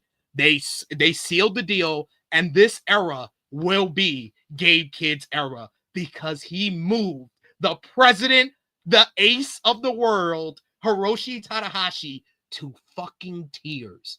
The look on Kid's face when he sees that Tanahashi is crying and he realizes what he just did, what he just accomplished. This was otherworldly. This is one of the greatest professional wrestling matches I have ever watched. So, the rarefied air of 5. I was very honored after last year where I was like, only 5 matches I've ever given this rating. And it's appropriate because for the 6th match I'm giving this rating for, Gabe Kidd versus Kenny Omega, Wrestle Dynasty. 6 stars. It's better than perfect. This is otherworldly. This is one of the greatest professional wrestling matches you will ever see. J News, what did you think about Gabe Kidd and Kenny Omega? So I made a comment during our preview where I said that 80% of Kenny Omega is better than 100% of many professional wrestlers, right? Kenny Omega said, J News, I'll give you 80 plus 50 because I still got it. And for me to see him lay it out on the line the way that he did after coming back from all the injuries, the diverticulitis, the downtime, the self-doubt, the everything, man, to see the greatest comeback match of all time. To see him do what he did, to me, was one of the greatest performances I have ever seen. Right? One of the greatest professional wrestling. This thing is top 10 on Cage Match right now. Of all time. Of all time. We talk about Michael Jordan flu games. We talking about Flair back in 83. We talk about all this shit. Yo, like I said it when we were watching the matchup during the watch along. I was like, yo, I know there's god tier wrestlers like Flair in Flair country, Flair in North Carolina, Undertaker at WrestleMania, CM Punk in Chicago, Mercedes Moné after the internet starts shitting on her. Like, these are god tier wrestlers, but like Kenny Omega in the Dome might be the god tier of all god tier. I haven't seen someone take professional wrestling and make it their own every single time in a ring, in that arena, outside of what Kenny Omega did through his New Japan run, what he did here. Like, it's just different when he's in there. It's just different. And I'm not trying to take anything away from like the Will Ospreays of the world, because we know Will is great. You know what I'm saying? I'm not trying to take anything away from Zack Sabre Jr., because Sabre Jr. is great. But Kenny Omega is an S tier, God tier professional wrestler. No one else is on his level, even in 2025. So imagine a year off, and he still does what he did against Gabe Kidd. Shout out to Gabe. First and foremost. This is the greatest performance of his career, and he, like, how do you not make him a main event star after this match? First and foremost, his matches with Eddie Kingston and Ishii and Takagi, like, the kid, no pun intended, the kid knows what the hell he's doing. Coming back from all the mental health issues and everything else in between, he didn't necessarily know if he wanted to wrestle anymore. There's a whole lot of, his mama called the cops on him, son. Like, come on now. Come on now. That story within itself is one of freaking perseverance, man. Like the dude is super talented. The madman shit, I disagree with Ibu of Wrestle Purist. The madman shit works. It is not stale. Like for what this kid does, how he cuts his promos, the interviews he does, and everything else in between, it makes him who he is.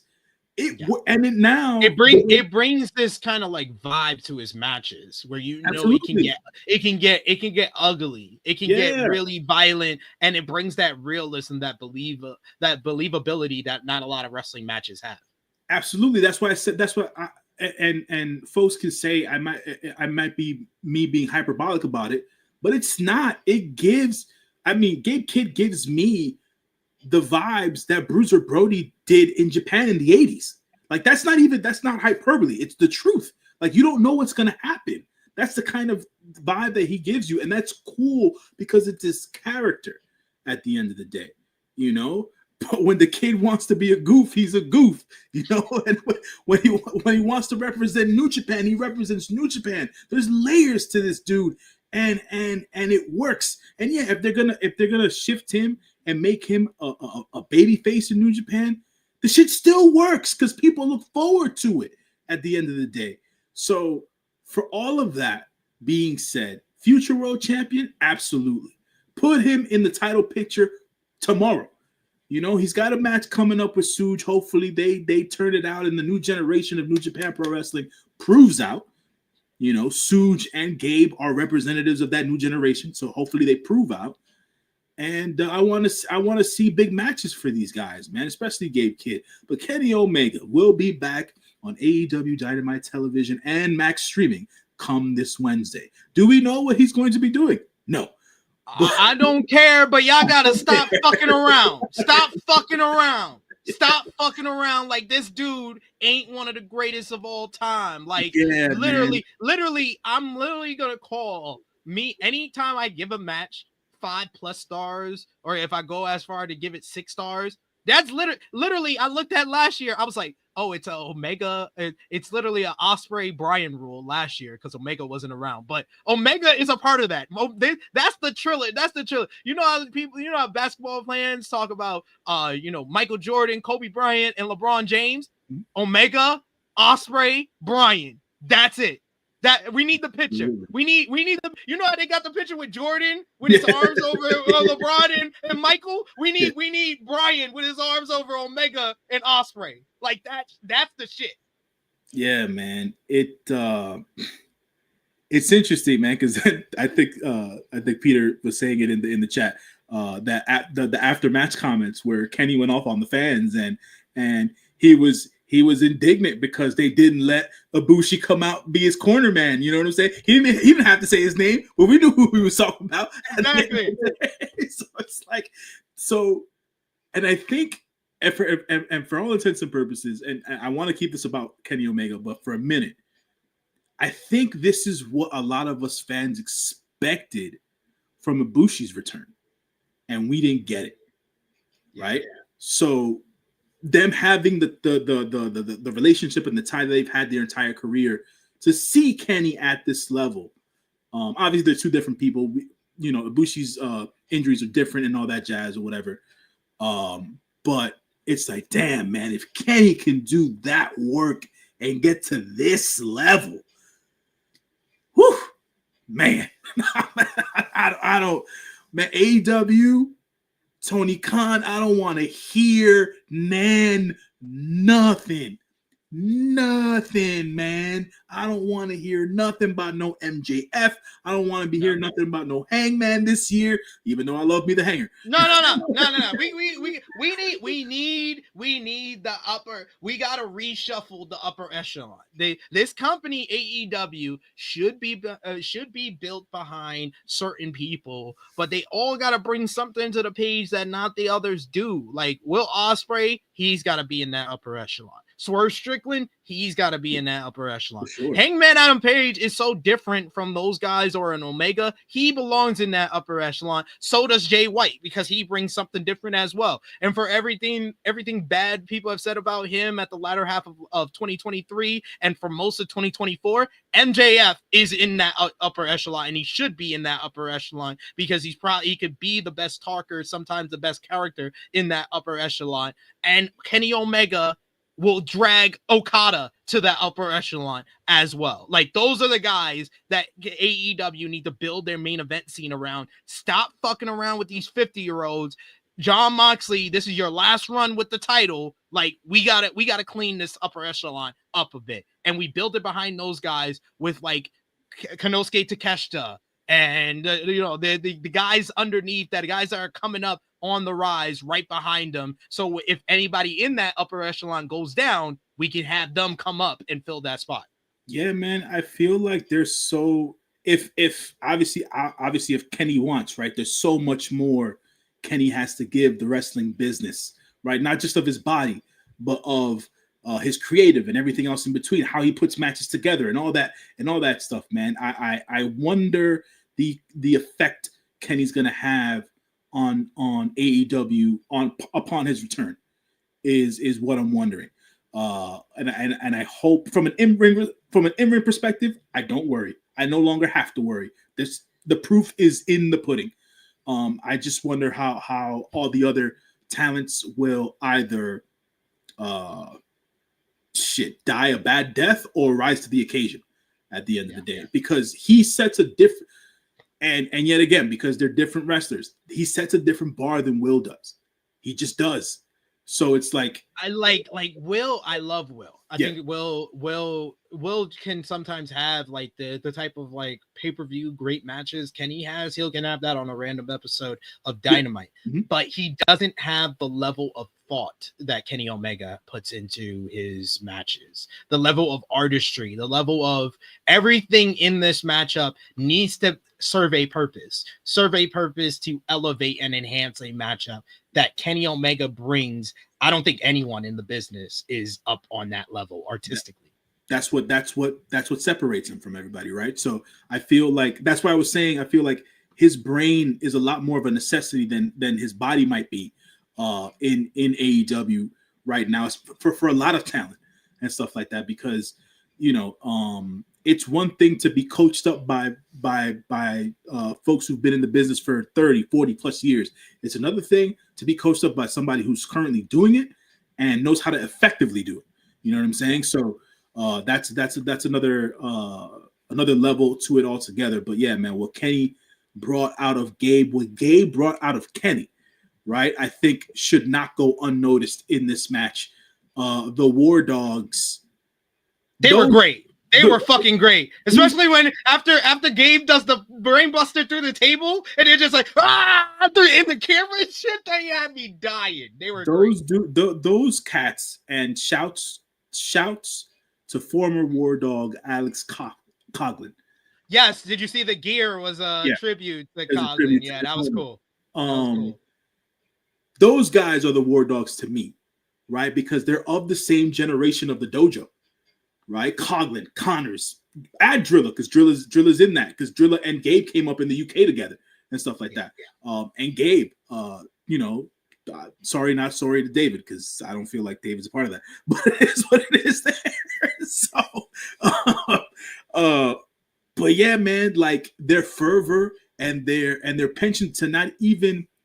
Obviously, in New Japan, it's not a thing for them to interfere in matches. They're just there to second, but the energy they gave Gabe throughout the match, and just them helping him out throughout the match, just trying to get him up, making sure he's all right and stuff like that. Cursing at certain times, just cursing. Dude, like it was so them. It was such a War Dogs vibe, and I was like, it's necessary though. This fits them. This fits what Gabe's trying to project out there. So like it yeah, man, fantastic match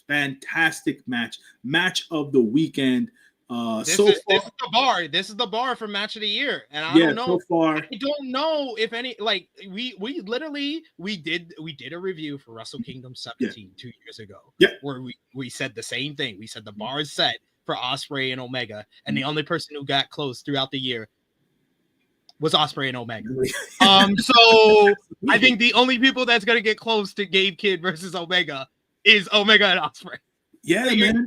and it doesn't even have to be them two going at each other. It's just those two guys are the only guys capable of this level. And like, oh man, I shout out to both guys. Bravo to both guys. Like the biggest compliment I gave it was Brett and Austin, WrestleMania 13. Still to this day, now what? Almost 30 years later, it's still the greatest WWE match of all time. And that's what I felt watching this. I thought to myself after the match was over, the first words I said to myself was, "This is pro wrestling. This is what it was intended to be." Right? I didn't like, if not for nothing, even though the story, the in-ring story called for it. Like, if they didn't bleed, I wouldn't have cared. Like, it wouldn't have made a difference to me, should I say, in the match or whatever the case is. That's how good the match was. But you know, to your point, the artistry of it all. The blood elevated the intensity of the match, if you want to say, the danger in the match, if you want to say. But yeah, man. I was expecting it to be good, but I wasn't expecting it to be what it was. No, I expected a great match. I expected it to be the match of the night, but like to get it on like such a visceral level, like it tapped into like emotions and stuff that I was not ready for. Like the emotion in this matchup, the drama, the intensity, just everything was off the charts. The crowd just takes this whole match to another level. Just their reactions to everything. They treat Omega with this reverence, like he's a god, like he's the GOAT. And then they just turned on him and started cheering for Gabe. And Kenny just adapted to it so well and becomes Bullet Club Kenny in before our eyes. It's such a phenomenal matchup. It's gonna be so hard for the rest of the industry to keep up with this. To top this, I mean, look, they've been hinting at it since World's End.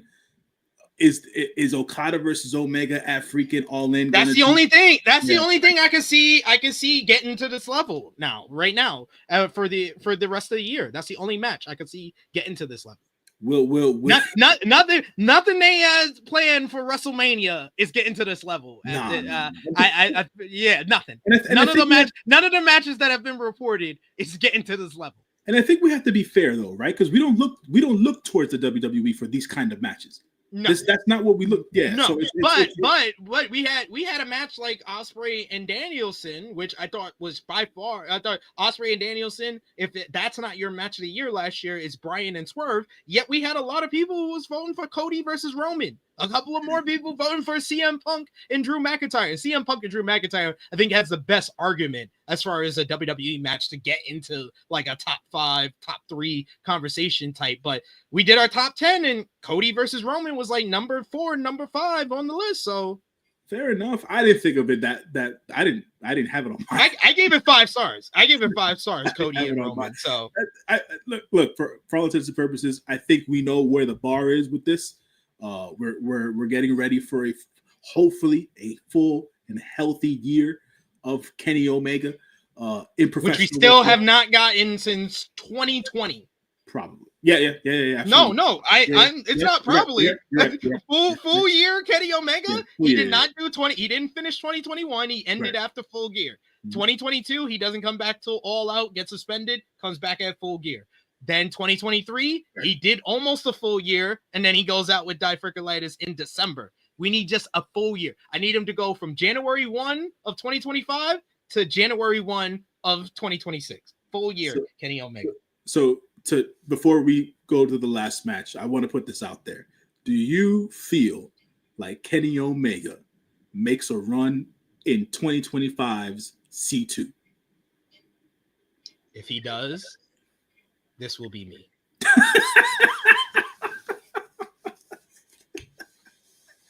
All right, there we go. Kenny Omega versus Kyle Fletcher in the C2 finals at World's End 2025. That's me in the front row. Yeah, man. This meme is gonna be used all year. I can't wait. Tana didn't know what he did there, man, but he was only reacting. He was only emoting how he felt that match was for him. And that was beautiful violence, man. I can't explain it any other way. It was. Oh man. I this is my third time talking about this match in this show. I still want to talk about it. I can go. We could have done the 3 hours on this match. Probably. Honestly. But finally, we did have a main event to the show, which I was just like, why did y'all do that to him? Like y'all just setting up Zack to fail back-to-back nights?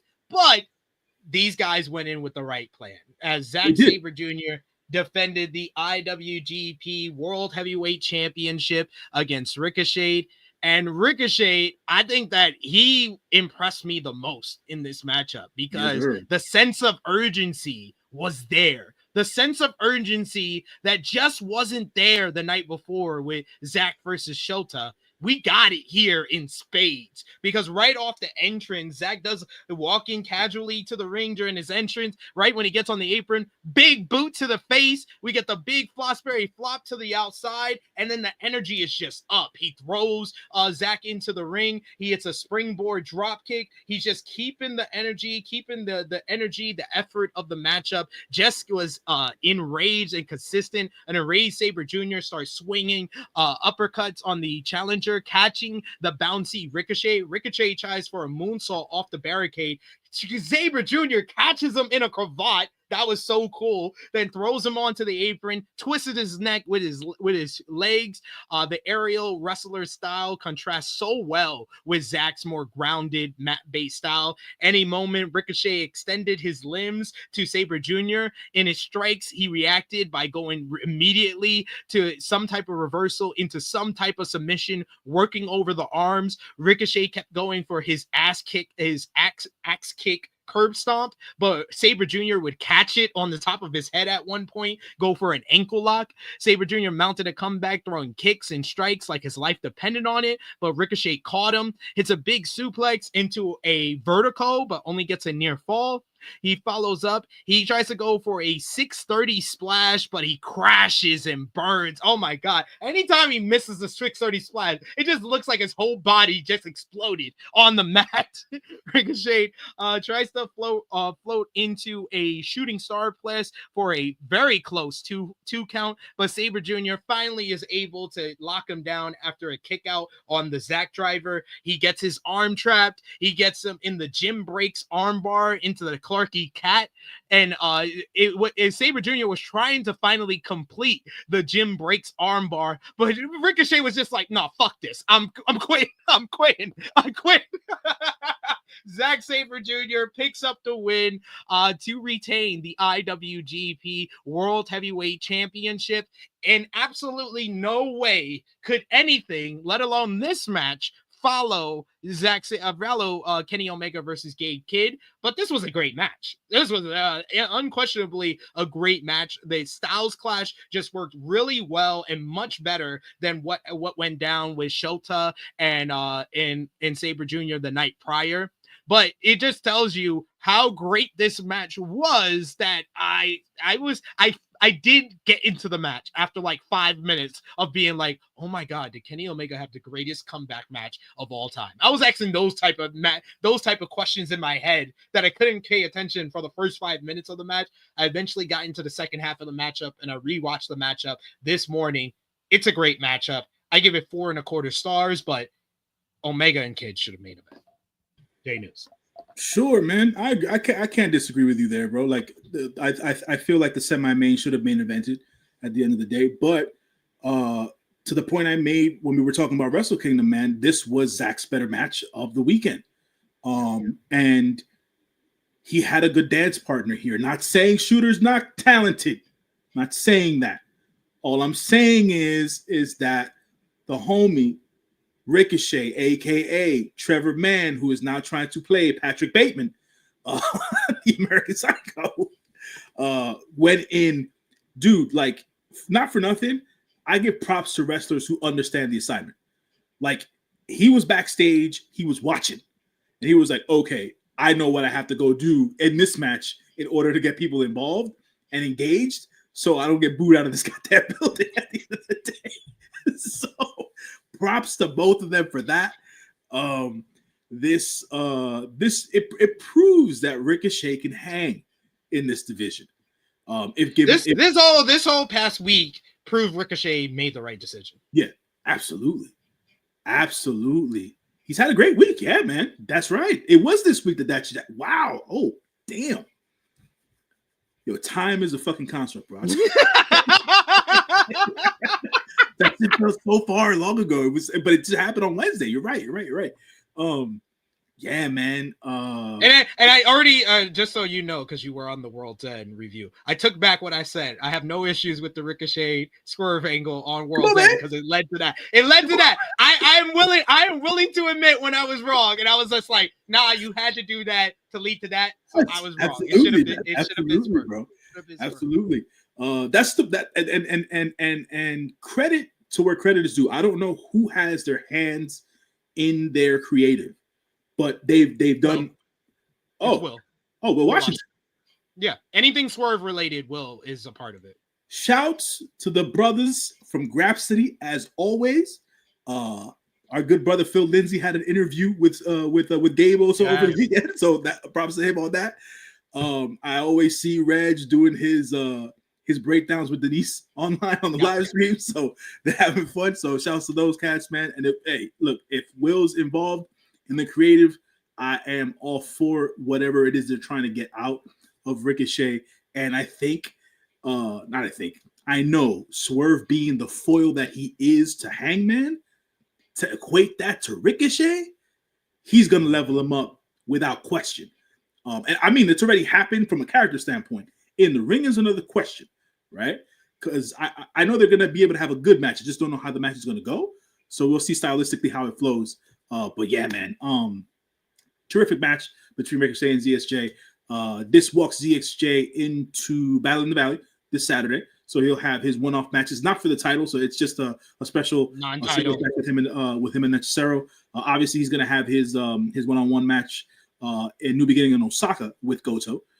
So we'll see. Which should be great. It should be. It should be absolutely. And then from there, we'll see as to who rounds out the main event picture in New Japan. After, because I don't expect Zack to lose to Goto. So, yeah, man. But I think Zack ended off the weekend better than he started, obviously, and he did the best he could do with what he was given after the match that came before him. So props to those gentlemen. They really did not set him up for success. They didn't, but in the Tokyo Dome. To be fair, he didn't falter the second time around. So exactly.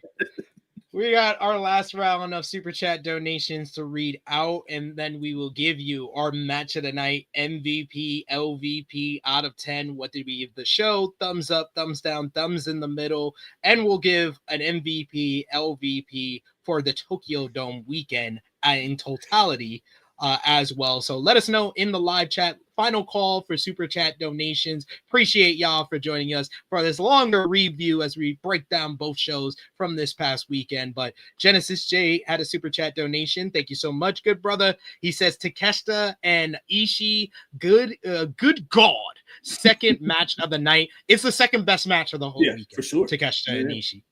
Off of the Wrestle Dynasty card, yeah. I would say off the entire weekend, it's the second best match. It's that or Tsuji and Finley. Yeah, I still go Tsuji Finley over this, but then both Takeshita matches drop right before. Yeah. So yeah, I'm with that. Yeah, for sure. Genesis J with another super chat donation. Thank you so much, good brother. You're always supporting us on these New Japan podcasts. He says Bullet Club Kenny came out after the boos. Yes, They triggered him. They hit that spot, and he was like, "I'm bringing it out again." Yeah.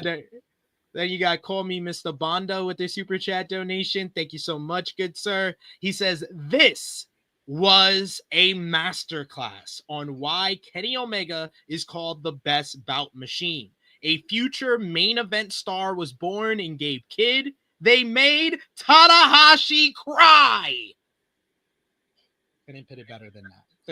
This was like if you want an example of why Kenny Omega is one of the greatest wrestlers of all time, show somebody this. Yeah. One. So yeah, absolutely. Yeah. Can't disagree with that. Cannot disagree with that. Cannot disagree with that at all.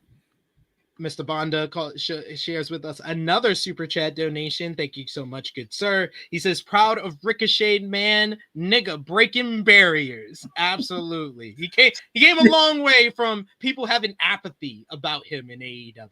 Yeah, man. It's and mind you, it's only been like 4 months. So it's like, it hasn't even been a year yet, y'all. It ain't even, they just passed the quarter mark. Like, yo, give the man some grace. You know what I'm saying? Yeah, man. Exciting times. 2025 just started. So, indeed. But let's all in the chat. I see everybody starting to put it in, but we're gonna do Wrestle Dynasty first. So thumbs in the middle. J News for Wrestle Dynasty in 3, 2, 1. Big thumbs up there. Out of 10, I'm giving this show a 9 out of 10.